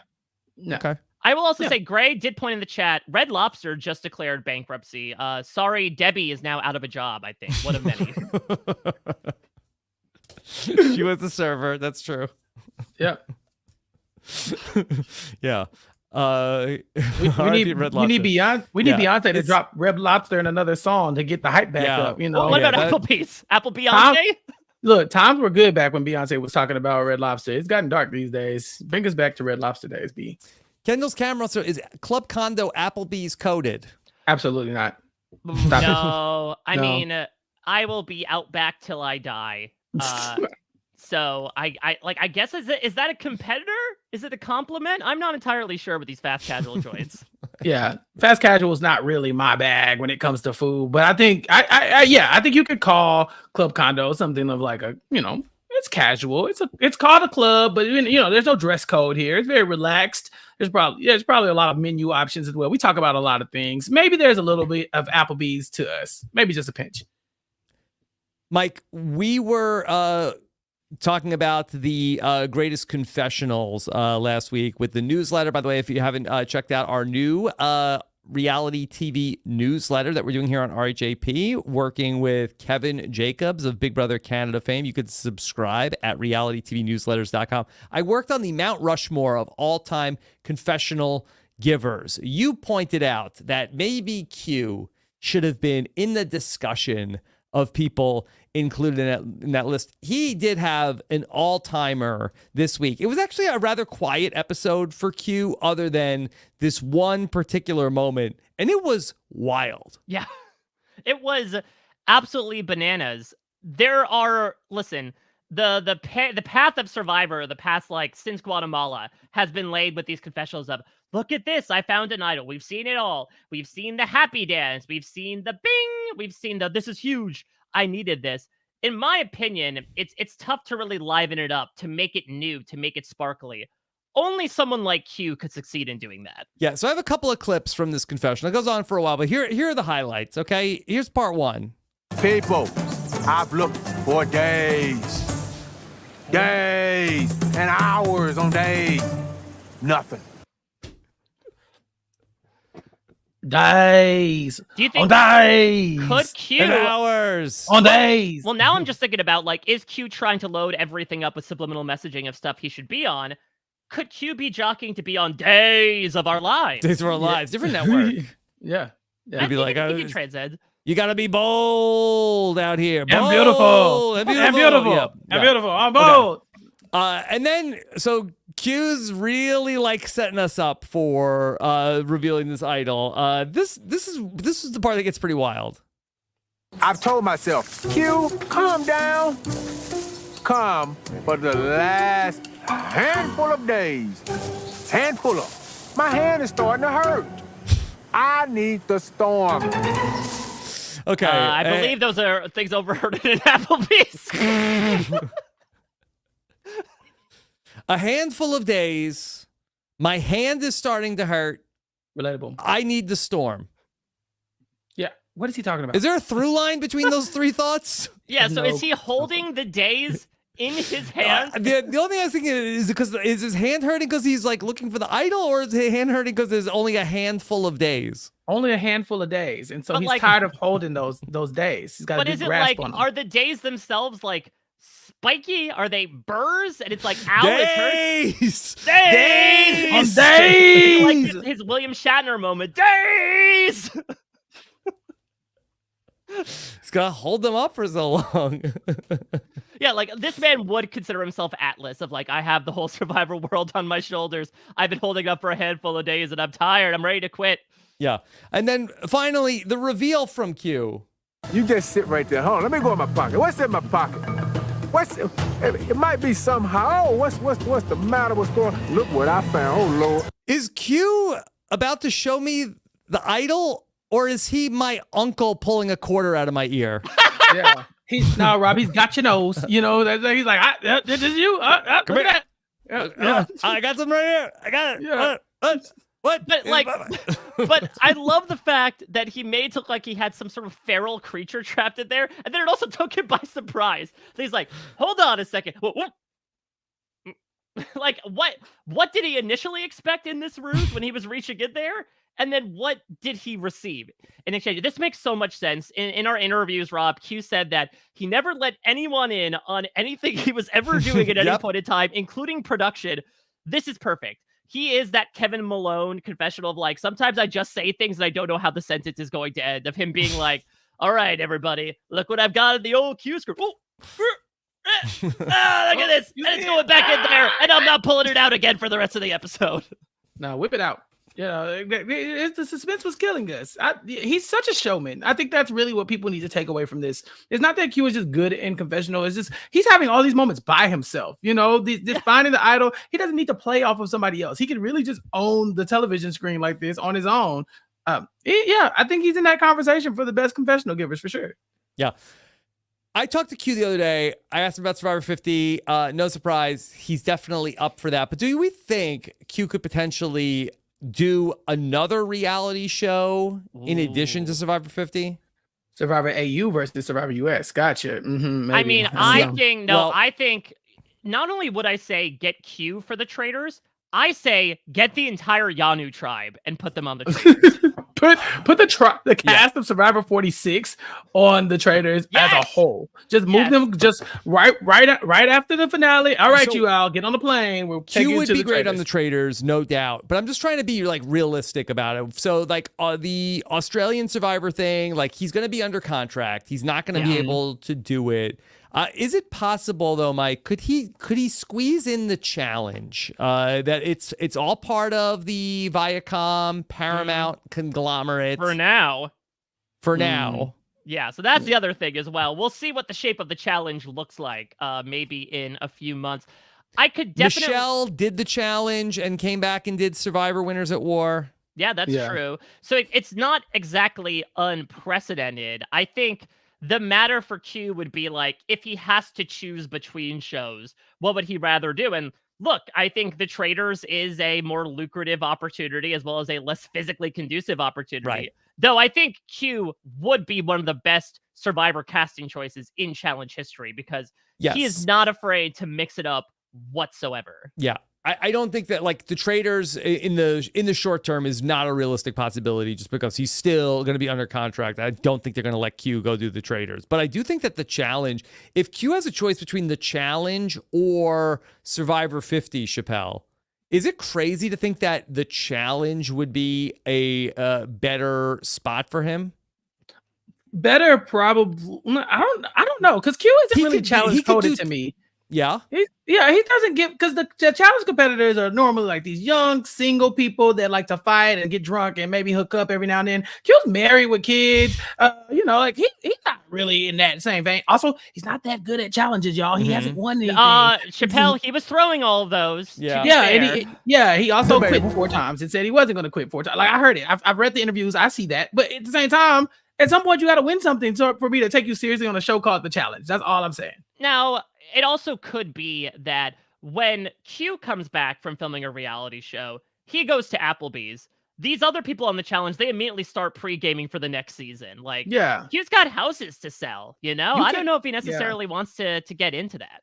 Yeah, that's the thing, Rob. Everybody wants to come and play Survivor again, but the challenge people, they literally lock in for the rest of their lives. You play the challenge one time and you're on call. They're like, all right, it's your turn again. They're like, what? So they're out here working out, doing steroids, pre-gaming, having sex, all that kind of stuff, just because they know in like the next 4 weeks, they're going to go right back out on the island and do it all over again or whatever country they're in. So yeah, I don't think Q has the time to just spend the rest of his life doing the challenge circuit. It'd be different if he could do one and done, but they don't really do that on challenge like that. Well, the other thing about Q as well is that he was adamant from the time that I talked to him before the season to after the season that he's like, I don't need the money. You can rip up that check right now. If I want to make $1 million, I could stay here for 2 days, I believe is what he directly told me. I was here for the title. I think the title of challenge champion does not hold nearly as much weight. It is maybe the appetizer platter compared to the main dish. The appetizer. But I am really obsessed now with Chappell's idea of just put the entire 46 cast on a season of Traitors. Like people say rerun the same Survivor season with the same cast. No, I say put them in a completely different environment. Could you imagine as soon as Alan raises the blindfolds, like a third of the cast immediately points at Venus and says it's her. She's the traitor. Wow. The whole cast is on the Traitors. Yeah, Yeah, the just entire move everybody it's an right 18-person completely cast. over. 18 people. It's just the traitors. Could you imagine? Banu is there. He's obviously a traitor. Obviously, Banu would be a traitor for our maximum I'm not an entertainment. actor. Which is a lie. We found out. Why was there biker music in the background there? Yeah, I could see that. I could definitely see, because that would be fun. That would really be fun to watch them all try to backstab each other after already backstabbing each other one time. Like none of them would trust anybody. Throughout this episode, we get Charlie and Maria saying, "Oh yeah, well, we're gonna be friends forever, and I can't wait till my kids meet Uncle Charlie," as she's attempting to vote him out. So yeah, there's no way she says, "I'm not a traitor, I'm a faithful," and Charlie's like, "Sure, Jan, she's gone too." I want to see that. Give them more opportunities to play more games and backstab each other. What's Dwight doing? Blood on the clock tower. Just keep casting these same people over and over again until they all just be fight. pretty wild if Dwight could get the whole Survivor 46 cast to play Blood on the Clock. I mean, I would love to see, they go up to the traitors turret and Jelinski unrobes himself, immediately walks down to the house and yells like, "I'm not deceptive, I'm a traitor, by the way. Maybe we can play this later on, we'll work together." They're like, who murdered Kenzie last night? And Ben's like, "It was me, it was an accident. Yeah, I was trying to murder I said her name by accident." Silly me. Well, yeah, this it's all does good. not rock. Yeah. Okay. Mike, did you notice that the survivors brought all of their supplies to the camp or to tribal council last night, expecting, okay, we're going to go set up on our own beach. But did Survivor stop doing this? I think so. I mean, I guess people might have to decrypt if the landmarks we see in the next time on the big cinematic preview. I saw them sitting on the boat in the preview. Well, we know they love that boat, and maybe they insisted in their rider, like, if we're going to a new camp, the boat comes with us. The boat is as much of a member of this tribe as the rest of us. Chappell, did you notice this? That they had the paintbrushes and the tribe flag? No, I didn't pick up on any of that. And now that you're mentioning it, I'm like, yeah, they do normally be like, all right, at this point, you go start over from scratch. You got a whole new thing going on, but they didn't do anything. Maybe Jeff is changing it up again. Well, he wants to keep the new era fresh. No. I know exactly what this is. They are desperate to have someone find an idol. And so they think, what's our best chance of doing it? If we send them off to a new camp, they're going to have no idea where to look. There's a chance no one's going to find that idol, and an idol will not be played this season. We need to put it right in the middle of camp with a big sign pointing to it, say, "Play me," and then we force them to play it. I think this is a way to facilitate, hey, you might want to go hunting for an idol again, and why don't you go around the local haunts? They did rehide an idol at the final 5 on the new camp, and remember Lauren was very close to finding it, and maybe and Lauren did not find it at the new camp, so that is an interesting theory. Jeff ended the tribal council and told them, "Grab your torches, head back to camp." Yeah, so it doesn't seem like they are going to a new beach. And only Maria and who cares knows if they do? Yeah, I don't care. Only Maria knows that Q has an idol that he did not play and went home with. So I'm expecting us next episode to see Maria doing a mad dash for this idol. And based on her luck, that would be the end of her game too, because she's not going to play it and she's going to go home.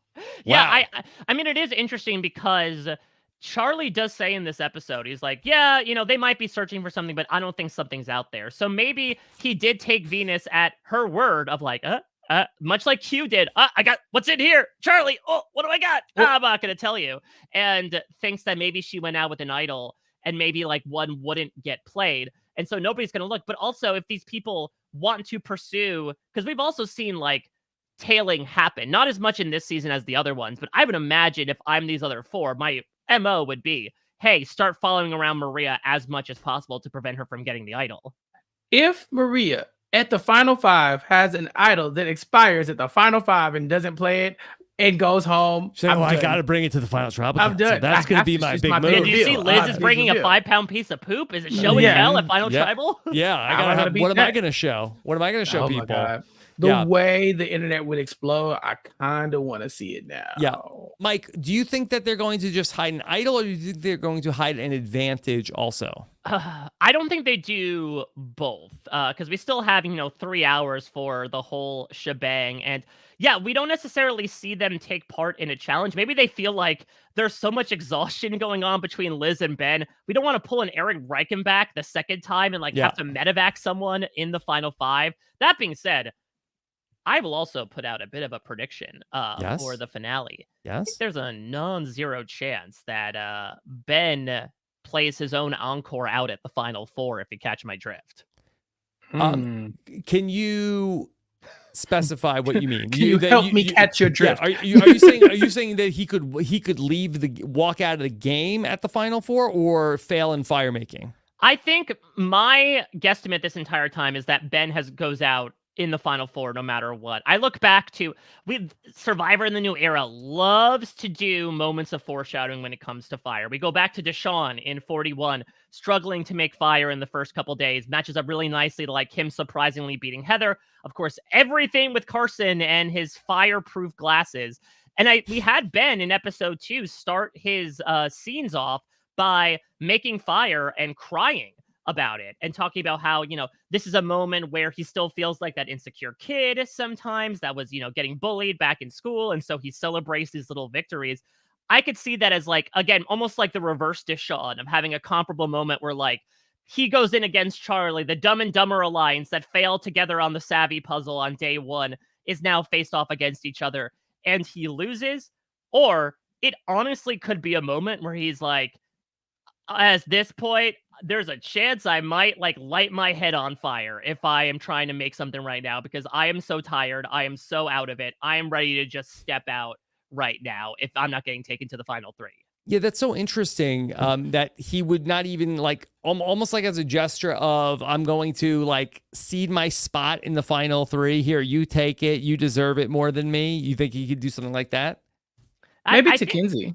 Yeah, I think there's a chance he could do it for Kenzie because listen, there is this idea that has certainly been talked about in Survivor parlance of giving your spots to deserving people, quote unquote. Maybe Ben could feel in that moment with how much Kenzie has been supporting him. He's what it honestly is it not unlike another Survivor contestant named Ben, where he's I'm going to get torn apart by the jury. I don't want to necessarily get to the end at this point. Why don't I just step out? I had a rockin' time. Let me go get some food and sleep. I don't think that Ben said I had a rockin' time. Right. Ben Browning didn't make it this far. Yeah, what are you doing? Ben Browning. No, definitely not Ben Browning. Let's be clear. Yeah. Interesting. Do you think that the jury, Chappell, would let's say it's Ben and Kenzie, okay? Mm-hmm. All right. And say Charlie or Maria is gone at 5. I think that's probably a safe. One of them's gone.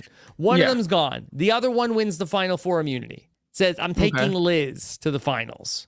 All okay. Right. Ben and Kenzie. And Ben stands up before the jury and says, you know what, man? I'm going to just I'm just going to play my way out. Okay. But this person right here, let me tell you about this, my best friend and my island sister right here. She rocks. I'm on the jury boo, boo, Ben Dela Christ. No one asked for this. Exactly. Yeah. I'm going home. Yeah, no, stop it. Nobody, I would hate that. Ben, you've come so far. At least go sit next to whoever at the final tribal council and try to get a vote. I don't think Ben's played a bad game, but for him to get to this point and really just fold under the pressure of, I'm so tired, I haven't eaten. I'm really going to start to wonder, could the new era cast even, could they handle the old school Survivor? Because this 20-something days I heard it's harder, Chappell. Yeah, maybe it is. Tougher. But listen, maybe it's harder and different. Here's my happy medium, right? So yes, there were more days on the older Survivor, but they probably had more food. They had more time to sleep. They had more days. Specifically had time to bond with each other. Some of these blind sides are happening back to back, literally within, roughly 18 hours of each other. There's not 3 days, to really recover from that and build some of these bonds. So I'm just saying, maybe it's just different. Maybe you can't take this cast and expect the same type of productivity from a longer season. And maybe the longer seasons, you can't take them and put them in this fast-paced game and they would do as well as they did in, the first time around. That's all Mike, I'm saying. I was going to offer up the theory of that. Is it possible in this season in particular where this is the one season in the new era, they did not get the rice at day 16 for the tribe. These people are going off of just rewards that they've won. And vibes in Ben's case. Could that be contributing to sort of like the fogginess and the brain farts and the people not playing their idols and some of the gameplay that we've seen, the mistakes? I mean, I think starvation certainly amplifies some certain qualities about you. Some people are hangry. Some people get I guess, sad, or some people even get more energized. They have like that desperate second or third win. Did you make hungry and sad is had? I mean, I guess so. Sungry, I guess, would be the other portmanteau, and it doesn't work as well. Yeah, because a lot of people did get had in this season. Exactly. They've had their days. But I do think... Upon days, upon hours, upon days. Isn't that what the old school Survivor contestants were screaming as well when Jeff said that one thing? Days! But I do think that... I think that I would imagine Ben's, struggling from these night terrors, which, like, God, my heart goes out to him. I mean, this month, May is National Mental Health Awareness Month, and, like, to have sleepless nights now when you're in, like, the comfort of your own home is absolutely miserable. Add on top of that all the pressures of the game and the desolation, and it just feels like he probably feels like a zombie at a certain point, like a deadhead in a manner of speaking. So I would not be walking surprised. Deadhead? Yeah, but I would not be surprised if the fact that these shrewd-ass people did not let anyone have a morsel of rice except for Liz, who decided to take the game into her own hands in the form of a jar of rice that she will probably fill with her own what food. that jar is going to be perfect for, Mike. Yep, exactly. Like, I sat around for rice. Now it's still filled with it. This is the aftermath. That's every pound of poo.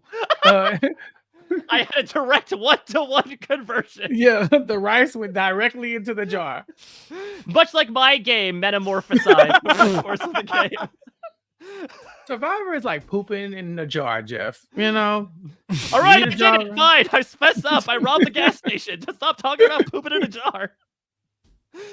But yeah, I think it's a very valid point that I would not be surprised if we looked back and were like, these people legitimately went insane because of the fact that they purposely starved themselves more than even the 5 seasons before them.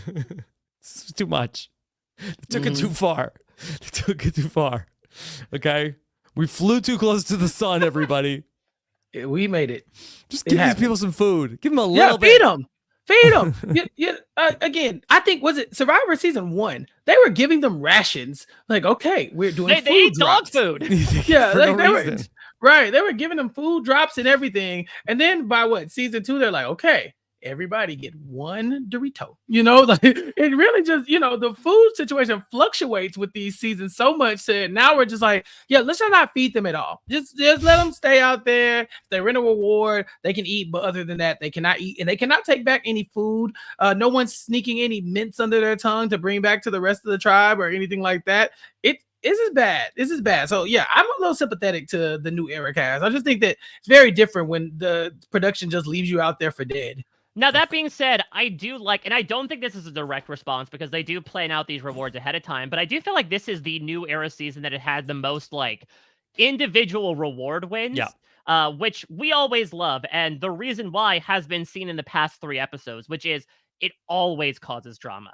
No matter what, you could be the most, like, hardened game bot version of a Survivor castaway, but you're going to feel a certain way if you're deprived of a meal or you're deprived of love. And I think it goes to show, and I think what they did at the Maria last immunity challenge with the Venus vote is the perfect way to do it. Like, if you can't do separate reward challenges and immunity challenges in every episode, make it a dual reward immunity challenge. Have the reward get enjoyed back at camp, just like 50 feet away, but bring that in every episode, because not only does that light up the drama, it also lights up the metabolism of these contestants. Yeah, not to mention also, Mike, that, these people are hungrier than they've ever been before. And so these reward choices are super impactful. And we saw a lot in the new era, a lot of random teams. And, there's been very few times, maybe one a season, but we've had, 3 times this season, the person who won the reward has to pick who's coming with them?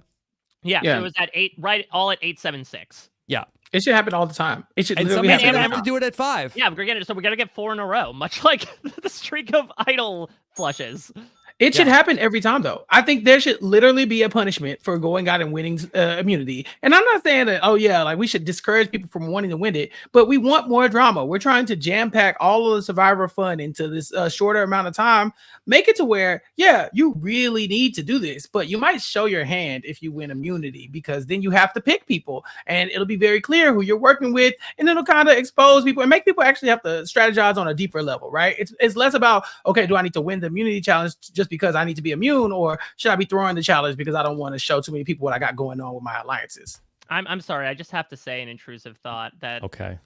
day 26, you could certainly say, I helped flush 4 idols out of the game, but you know what I didn't flush? This jar poop, 5 pounds of victory. And I hope you give me £1 million. I have nothing weighing me down now. Literally. She just throws it all into the fire. Like, I'm imagining I'm done. Liz like Looney Tunes style in that immunity challenge, just running across the water now. She's like, Yeah. I've got it. I'm weightless. lighter than air. Yeah. Okay.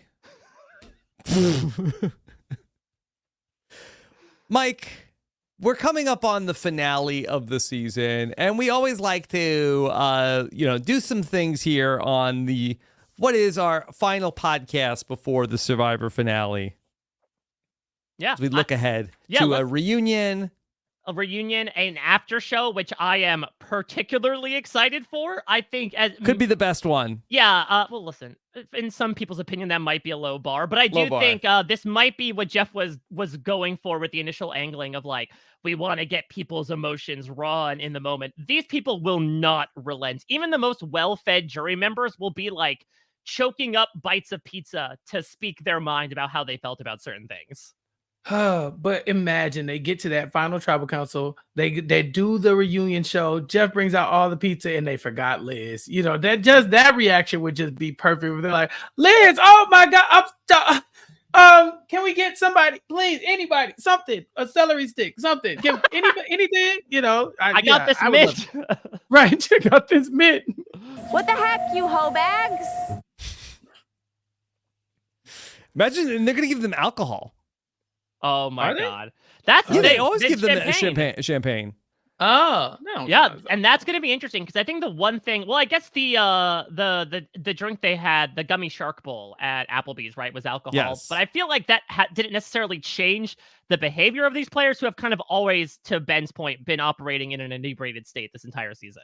Mm-hmm. All of them drunk. Every last one of them.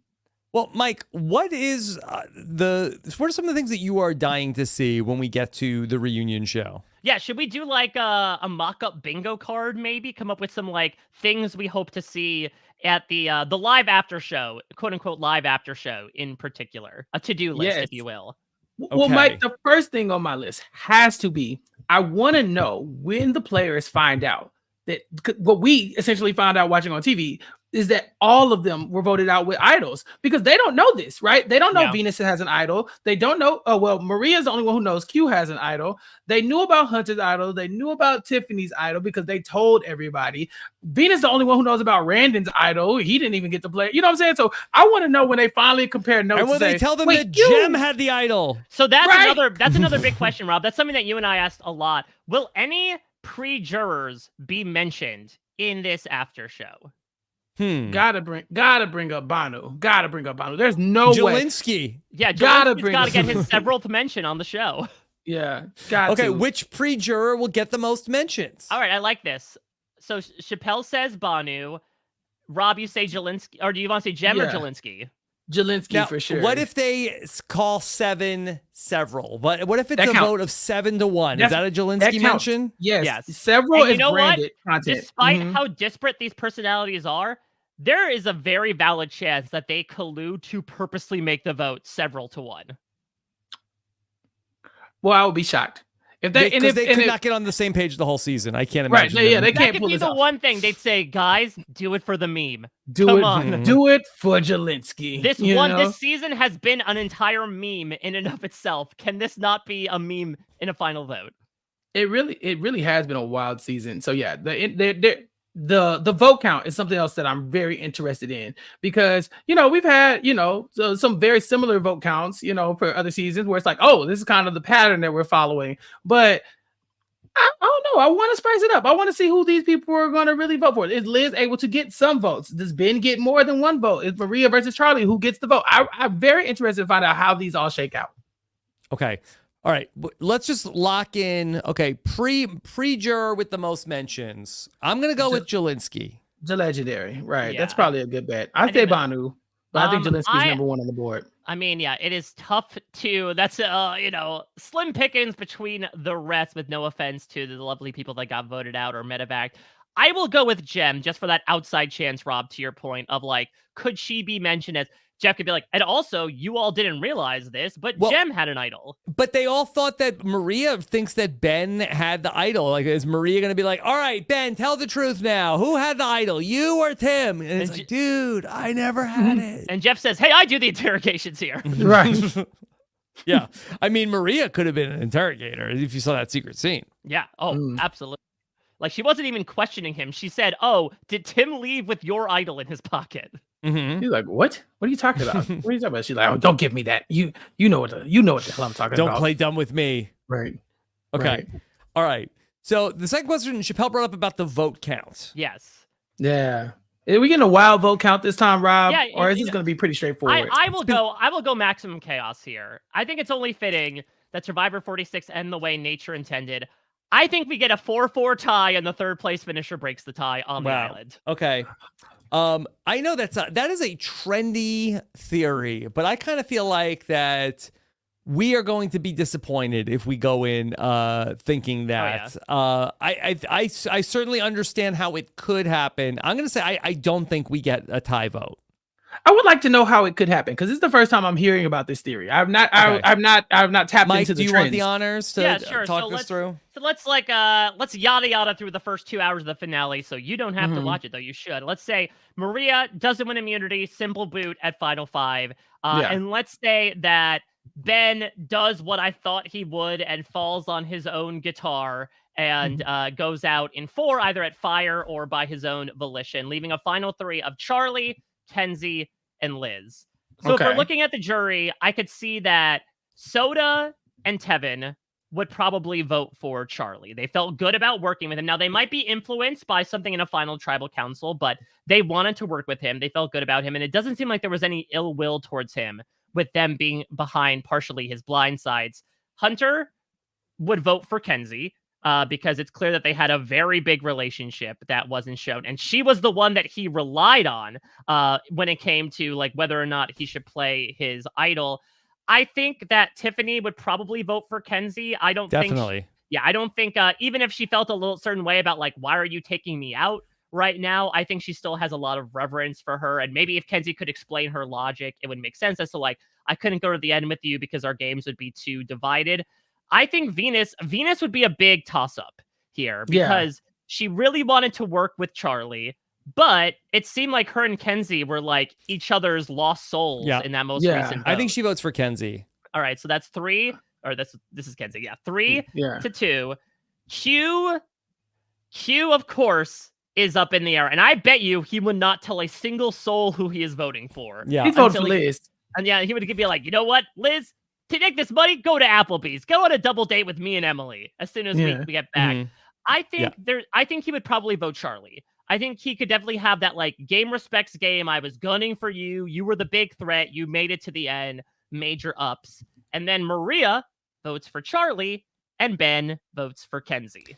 Okay. So I would like to give an alternative version of that because I think that the 4-4 tie comes easier if Maria gets to the final 3. And in my scenario, this is Maria, Kenzie, maybe Ben, maybe Liz, because, and this is what I think is so interesting, because I think that you have Maria, who probably, if she gets to the final 3, will have needed to have probably won at least one more challenge, maybe have made the fire. She's there with this extensive resume.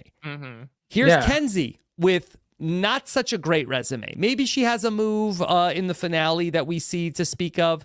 And then you have the players who are really making the case for Maria in Tevin and Soda felt good about Maria. Q could be a vote for Maria. But then you have Tiffany, Venus, and there are the people that maybe rubbed Charlie. that maybe Maria might have rubbed the wrong way. Ben, for instance. And I think that you could potentially get to 4-4 with people that are pro Kenzie and maybe a little bit anti Maria. Oh, I love that, Aria. Yeah, I don't know. I don't see Ben turning his back on Maria. Oh, but except for he doesn't that's what I'm really saying. like Maria. That's why Charlie has been in such a good position because he's the only connective tissue between these three seasons. Oh, gotcha. Yeah, so he's voting for Kenzie and he loves for sure. Kenzie. Yeah. Yeah. The only question is is he in the final three or is he on the jury? If he's on the jury, that's an easy Kenzie. See, here's also the question. If I'm Kenzie and I win that final immunity challenge, am I throwing Ben in with the hopes that he loses? Oh. Like, oh yeah, you want to put him on the jury or whatever. Yeah. I think could you Underwood yourself and be like, I'm making fire against Ben to guarantee he goes to the jury and votes for me? Well, it wouldn't be this season if you weren't trying to take out your number one ally. It's just like, well, I got to take out Ben. I need a big move on my resume. If I don't take out Ben, what am I going to say I did? Do you think anybody who wins like at that final spot, they're automatically going to put themselves in the fire-making champion position? No, they saw what happened to Heidi like 3 weeks before they went out to play. And I think it's very much on their minds of like, she made the fastest fire in history and she got one jury vote. I think Maria might. I think she's the one person that might do it. Yeah. Dang, but who is she going up against at that point? Ben. You know, Ben, why Ben? You know, like, well, I will. Can I also reveal a bit of an exclusive here? Can I just reveal something? Hold on. We have breaking news? Hold on. All right, that's what Liz brings to File Trouble Council, right? Breaking news are happening now. All right. Mike Bloom has an exclusive. So, as I will mention for the umpteenth time, I did get the chance to go out in Fiji for the preseason and first few days of Survivor 46. If everything goes to plan as they intended, I believe we will have a brand new final immunity challenge for Survivor 46. Okay. Oh, okay.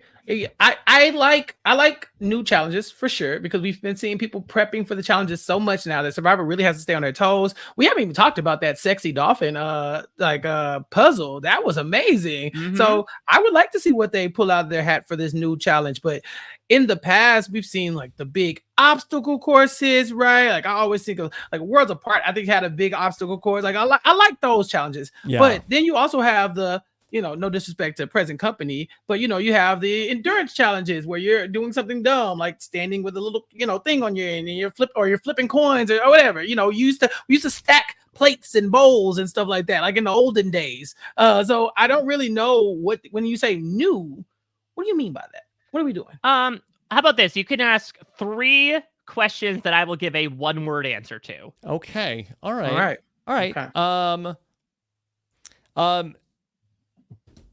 Okay, so let's just think this through. You get the chance to shake the magic 8 ball here. Yeah, so last season, just it was new-ish what they did. It was basically like they were stacking the things, but it was Operation Balance Build, but instead of like going through a structure, they were doing the high step. Yes. Okay. And that was slightly different. Okay. Yeah, slightly different. But we've seen similar to that before. My first question is it very similar to challenges we've seen in the final spot before?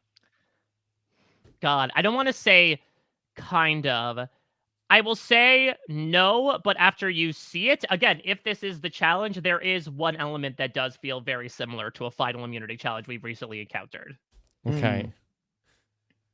All right. Trying to think what would be helpful. If I thought it was similar, Rob, talking this through, similar to me for the final challenges that we've had, is like that tripwire thing, you know, where they like to have it to where if you touch something, then that'll make you start all the way over. You know, we saw that in the high stepping thing. We've seen it with the little navigate through the little machine, you know. Okay. Maybe that's what we're looking at. How about this? Okay. Does it involve stacking? No. Okay. So no stacking. It's not stacked. You want to, Rob? You Yeah, want to one more ask about question. One more question. Rob? Do you want to ask about balls? And does it involve like balls? We're not doing balls. I mean, typically it was either Samotion, like take a pitchfork and put the the thing pitchfork on, thing, yeah. Or I'm trying to think of what was the other one, or then letters. The letters, Yeah, like and that. and it's always something that you knock it over, you have to start all over again. Like that's kind of the thing. I don't know. Dang, that's hard. How about? Will the contestants be standing only in one place? Yes. Oh. Okay. I will say there stacking. will be a limited range of movement, but yes, they will not be traversing.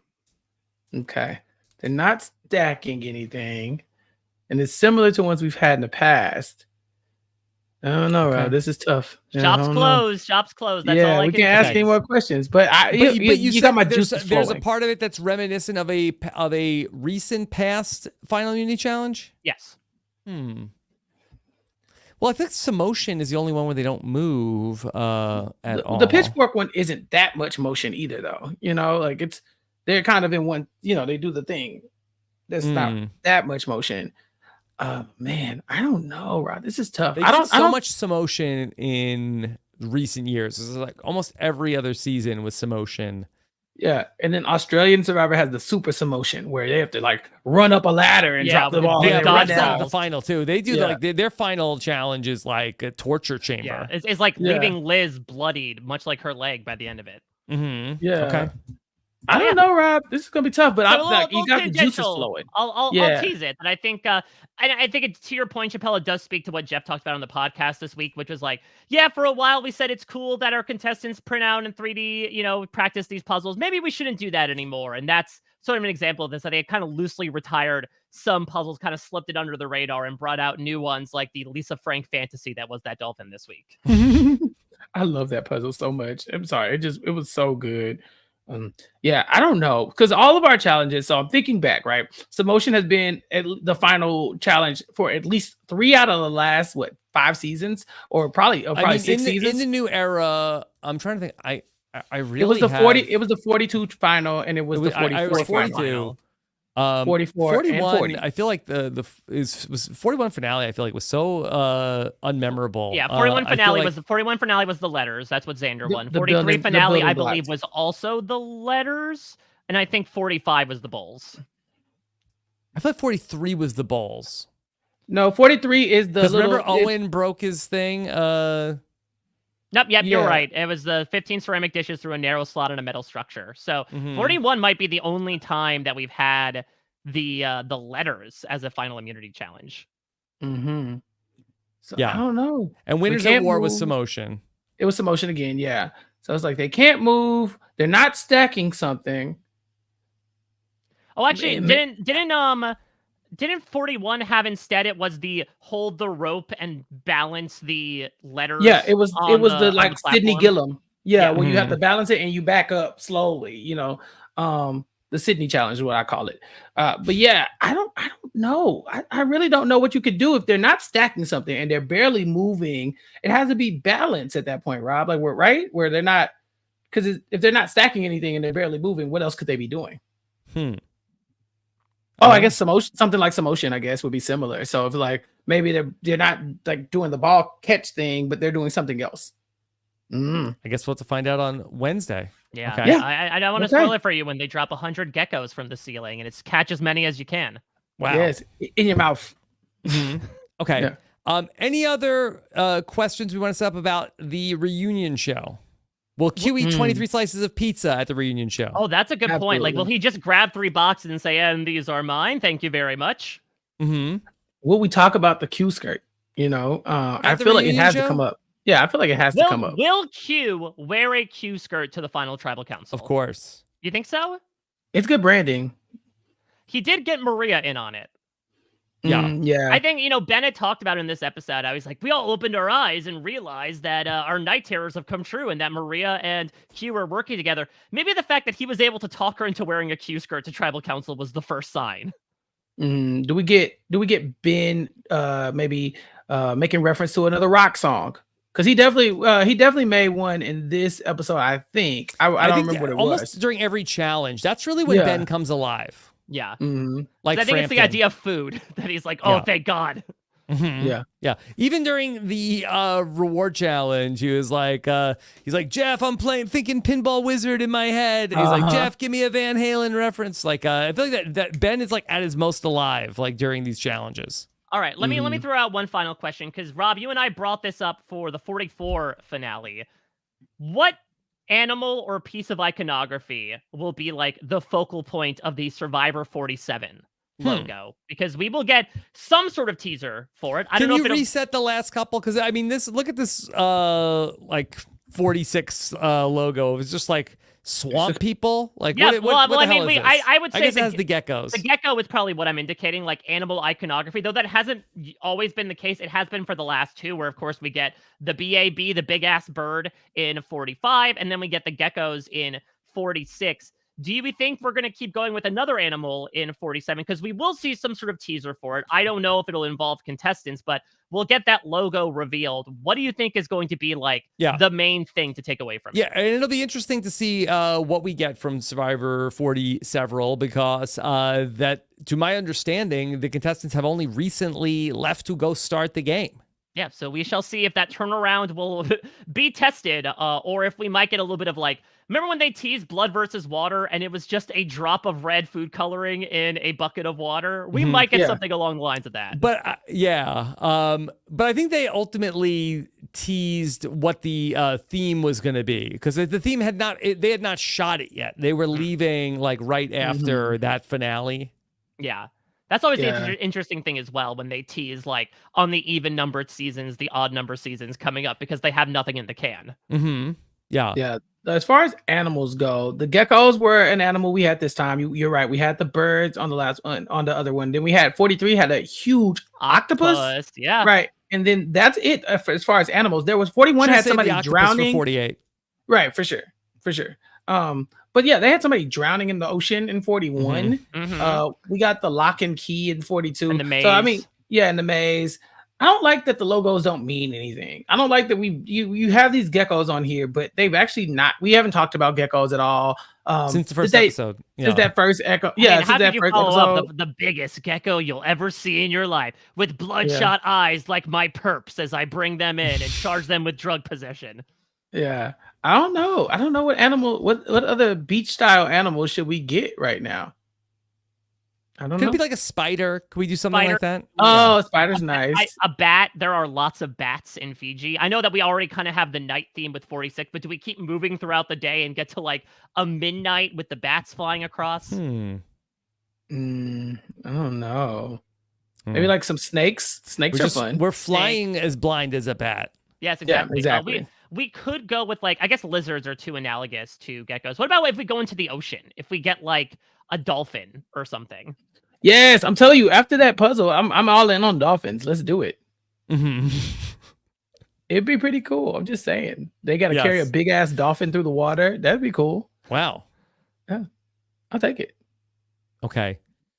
Mike, of course, there is some other piece of business that has to happen at the end of any Survivor season. Yes. So the Survivor season never truly ends with the conclusion of the live 3-hour finale plus after show.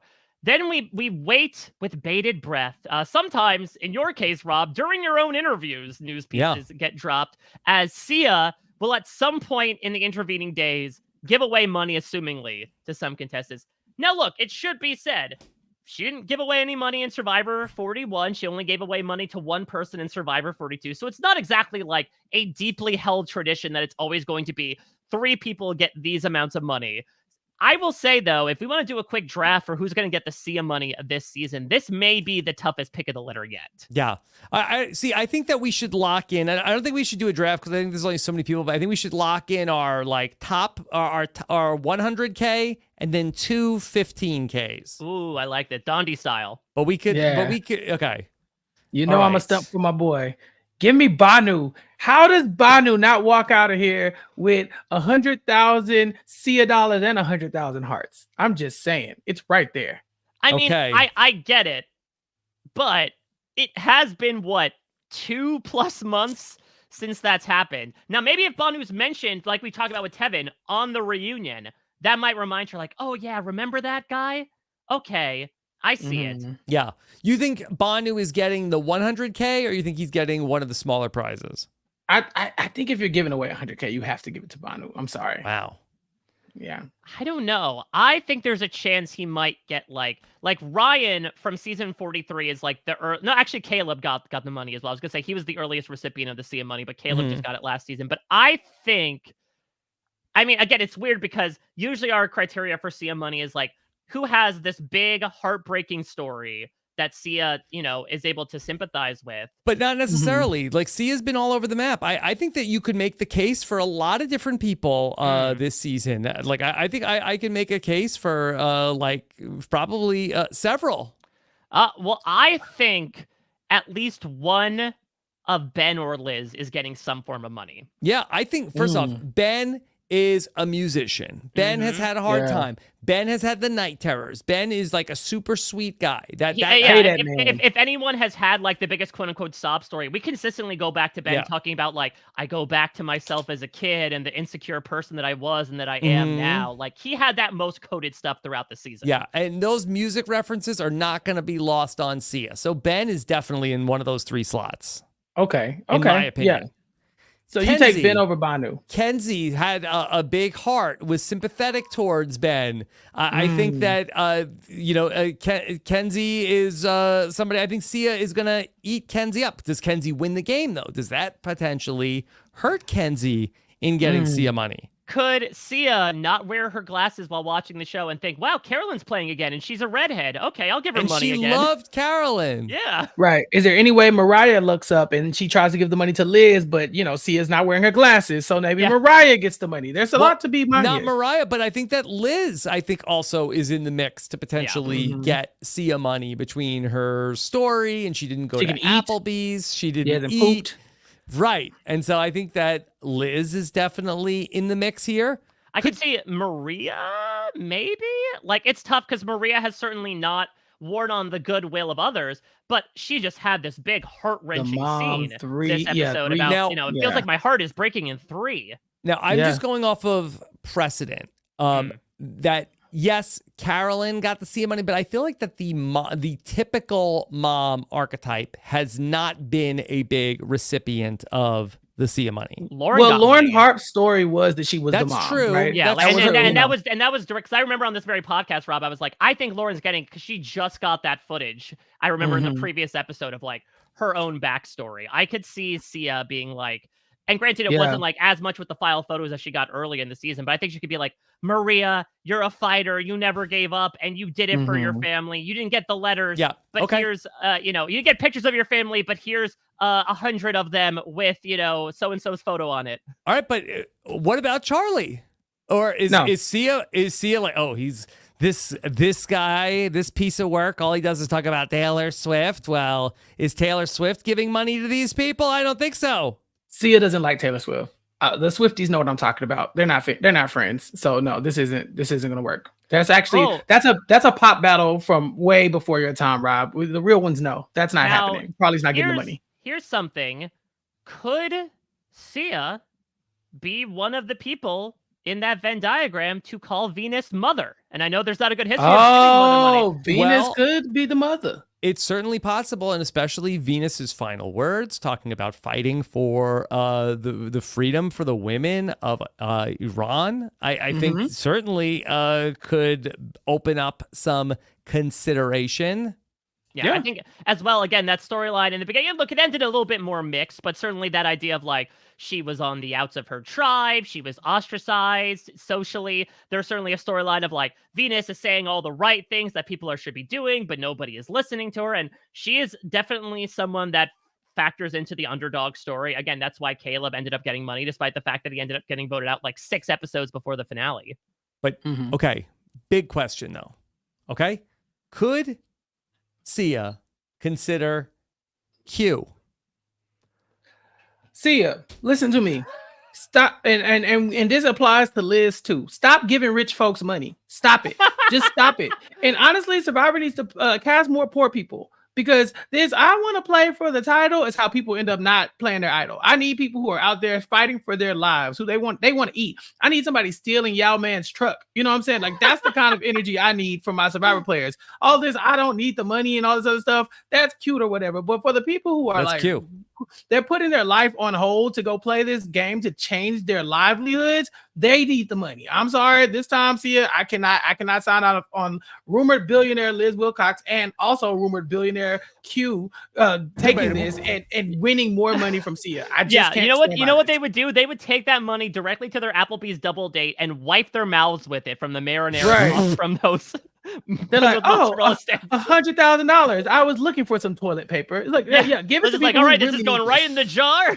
Right in the jar. I needed something to line my poop jar. Yeah, give it to people who need the money, Sia. Maybe that could be the tip at Applebee's. No, stop this. Stop this. Ain't nobody did nothing at Applebee's that deserve $100,000 tip. You know what? Actually, this is maybe the greatest idea Sia could ever have. Give Liz and Q each $100,000 with the succinct promise that they must go in together on an Applebee's gift franchise. Applebee's gift card. Yeah. They have to reopen the closed Applebee's in Rob's neighborhood and run it together. Staff it, manage it. All right. Yeah. Okay, so we've laid out the case. Okay. This is the game. This is the game. Okay. 3 points if you nail the 100K. 1 point if you nail the 15K. Does that? I think that works. Yeah, because I don't know if there's going to be like a 3, 2, 1, and we're not going to chizzy it here. Where I don't know if there. It's usually at 100K and like a couple of 15Ks. Maybe here's my. Should you get 2 points for the 15K? So if you miss the top one but you get the other two, should that count for more than if somebody just got the big one? I feel like it has to be a 1-for-1 because we don't know how many she's going to give out. She could legit just give out the one prize, or she could just give out 2 little ones. We don't know how Sia operates, so I feel like you get a point for every person you get right. But traditionally, she's given out like in the really since Survivor 43. Yeah, she's given out 1 big prize and then 2 little prizes. Yeah, she's given out 3 for the past 3 seasons. And that's also what she did in season 39. Also, she did it the same way. So that's typically the Sia breakdown. Okay, so 130,000. 2 15s. There's 100. I'm good with that. So that if you guess the other 2, if you don't get the top spot, then you get 2 points for the 15s, 3 points for the 100K. Okay, that's fair. That's fair. Okay, and that way, if you got 2 out of 3 but missed the big one, you could still win. No grenades here. Hey, the chat does bring up. Thank you, Melody, in the chat. The chat brings up Hunter. And Hunter? I don't think Hunter's a bad idea either. I don't think so either. Yeah, we love the fact that you built the challenges, you teach kids science. He chose to be a teacher. Yeah, like he chose that route. We know it's not a very lucrative career because educators are always in need of a pay increase for sure. So I think Hunter would take that. And hell, if we're talking about teachers, Soda as a teacher has to be like, you could just fund this woman's whole classroom, you know what I'm saying? And teachers pay for their classrooms out of pocket, which is what a lot of people don't understand, is that a lot of that decorating and stuff and those supplies for those kids, some school district can afford it, some cannot. And so a lot of teachers are coming out of pocket for that. Sia, if you're going to be giving money away, please don't waste this on the rich. Find somebody who could really use this to better other people's lives. That's all I'm saying. Wow. This is tough. Tough cast. This is tough. Yeah. I love this though. She should just be safe and give it to Banu. Nobody would. I mean, come on, give it all to Banu and let him divvy it up as he sees fit. I was the one that suggested this. I'll put in my prediction here. I'll lock in my top 3. I will say, give me Ben for the 100K. Okay. And I will say 15K will go to Maria. Okay. And I will also give 15K to Venus. I will go Venus. with the all women final 3 here. Wow. Okay. What about you, Chappell? I'm sorry. I planted my flag. I'm going with 100K for Banu. Got to. And then if I had to pick 15K, I think 15K at that point can go to Ben and Kenzie. Both of them can get 15K. I think that's how I feel. Oh boy, this is so tough. But if Kenzie wins, that makes her ineligible for the Sia money, correct? Yeah, are we doing like a Cambodia style of like, you're no longer in the running for the Sia money? I don't know. I'm trying to think if somebody who's won. No, she's never given it to a winner. She's never has anybody who's won gotten any money. No money. Okay. I mean, for again, the it's not an extensive history. You know, we had it in Right. 32, and then it took a break before coming back in 36. Well, the closest people who've gotten to the end and not gotten, and there are obviously Carolyn, Carson, Jesse. Owen made it to the final three. three. And he and got the very some first money. recipient, Ty, got Ty one, Trang made it to the final three twice. So yeah. So there's precedent for it making the final tribal council, but not for winning. All right. I'm going to go with. I'm going to agree with Mike. I think Ben gets to 100K. Mm-hmm. I'm going to give 15K of Sia dollars to Charlie. Okay. And I'm going to give 15K Sia dollars to Banu. Okay, there we go. Cheapo Depot on Banu. I'm just saying, give the man what he deserves. Give him his thing. Hey, that's 15,000 hearts. That's not cheap. Yeah. 15,000 Well, he came hearts. for $1 million. So see ya. Let's up That's the the ante. other thing as well. I think people, and look, beauty's in the eye of the beholder. I know people certainly look upon the season even now and they're like, God, the pre-merge sucked. I don't know. I was looking back at some of these first several episodes of the show and like First 7? Yeah, I mean, these episodes were cracked even from the beginning. We talk about wild tribal councils now. Do we not remember in the very first tribal council where Jeff like argued with Jelinski about him quitting the sweat task and Banu just goes, it is time to vote? Yep. Yeah. There was absolute mayhem from the beginning of the season. I think this season is going to hold up on a rewatch. I think that because of like who Q and Kenzie and Tiffany all became in the season, I think that a lot of that Yanu stuff with Banu is going to be very rewatchable. I think that there's going to be a lot of other stuff, especially with like Nami. Not that you saw a ton of them, but I watched the first episode, like the first couple of minutes, and I was like fascinated. I wanted to keep going. So I do think that this season has been, extremely wild. Is it the best of the new era? It's a good question. No. No. You don't think so? It's not. No, people were about to rage quit in the first, like every episode for the first 4 weeks. People wanted to quit the show. People were in the comments every week. We have made the best of it here at RHAP. I think a lot of the fans have been really good sports, but let's not get carried away. One of the pre-mergers has more confessionals than at least 2 people in the finale episode. This is not the best season of the new era. Stop it. This is shenanigans. I will answer your question with another question. Are 45 and 46 up there with some of the most like unhinged back-to-back seasons in Survivor history? Yes. Like I think people obfuscate like, 45 was a Reba steamroll, but we had some objectively wild ass shit happen in that season. Yes, even with the especially, I cannot take my mind off of that Couture and Jake vote where they're just looking at each other. 2-1-1-1 That was a really good finale. with an idol play. What the hell? And your winner is right there, just about to just skate by, and y'all can't even get on the same page to vote out the person who everybody knows is going to win. So they're cracked on 45 too. Make no mistake. That's the thing. Yeah, like we need to remember the fact that yes, some votes may have been straightforward, but we had wild things like Sabaya's rise and fall that she melted a candle with an idol in it at a tribal council and didn't got voted. even play it. And there were only 3 because she's not a mom. That's exactly it. She's not a mom. Yeah. So as she was turning on her number one ally, Mike, she was going after Caleb. And so it's been so much fun. I would put this right up here with like Amazon and Pearl Islands, Micronesia and Gabon, in just terms of like 2 wildly chaotic, character-filled back-to-back seasons. I am so excited because I do feel like the new era has hit like almost like the NOS from the first 4 seasons into like a brand new form of speed for this next one. And so I'm intrigued to see how 47 and 48 directly react to what they just saw over the past year. Mm-hmm. All right. We'll see it Wednesday night. Be live after the episode. Jesse is coming by Wednesday night. That'll be a lot of fun. 11:15 or so, we'll jump on there for the live post-game show here with Jesse in the studio. Should be a lot of fun. Mike, what's coming up for you this week? Well, first off, I just want to thank you guys for having me on. I love Club Condo. I mean, I think you picked, coincidentally, the perfect season to launch this, considering it was just all full of absolute lovable nonsense, which is what this podcast is all about. And a lot of social. This is the one week where we didn't have a ton of social media drama. Yeah, exactly. I think everyone was getting ready for the finale. I think the only thing was that Liz publicly contested one thing that Q had said in one of my exit interviews, but that's basically it, which again is fairly tame compared to especially last week in social media. Mm-hmm. Yeah.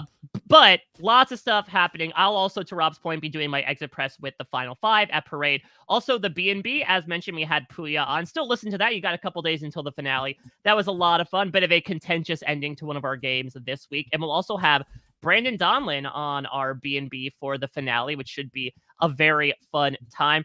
I got the chance to knock on the door of the podcast that you two have made your home as of late, Hit or Quit, because tonight is the premiere of Race to Survive, New Zealand. Yes. Which is the second season of Race to Survive on USA. Jenny, Autumn, and I watched it, so you don't have to, and we gave our recaps. And yeah, if you want like the full bloom quality to stick around for a little bit, be sure to check that out because they really serve us up a meal with some of these euphemisms. And then, of course, the Amazing Race 36 ended last week. I got the chance to talk with the entire Final Four and got on the line with you, Rob and Jess, as you got on the line with a pizza parlor that was featured at the end of the finale, which was an absolute highlight. I am also doing exit press for the Challenge All-Stars for the GOAT, which, Chappell, I know you're covering on Hit or Quit over at Parade. And one final thing I will tease, besides perhaps a brand new Final Immunity Challenge, is listen, it'll be a bit of a long off season. We've got Big Brother coming around the bend in a couple months, but if you're looking for more Survivor content, there might be a big one coming down the bend. I might have something to announce in the AM after the season finishes of something coming up. All right. Stay tuned. Okay. All right. Great job today, Mike. We'll take this podcast and put it in a jar and never forget where we were for this one. Chappell, how about for you?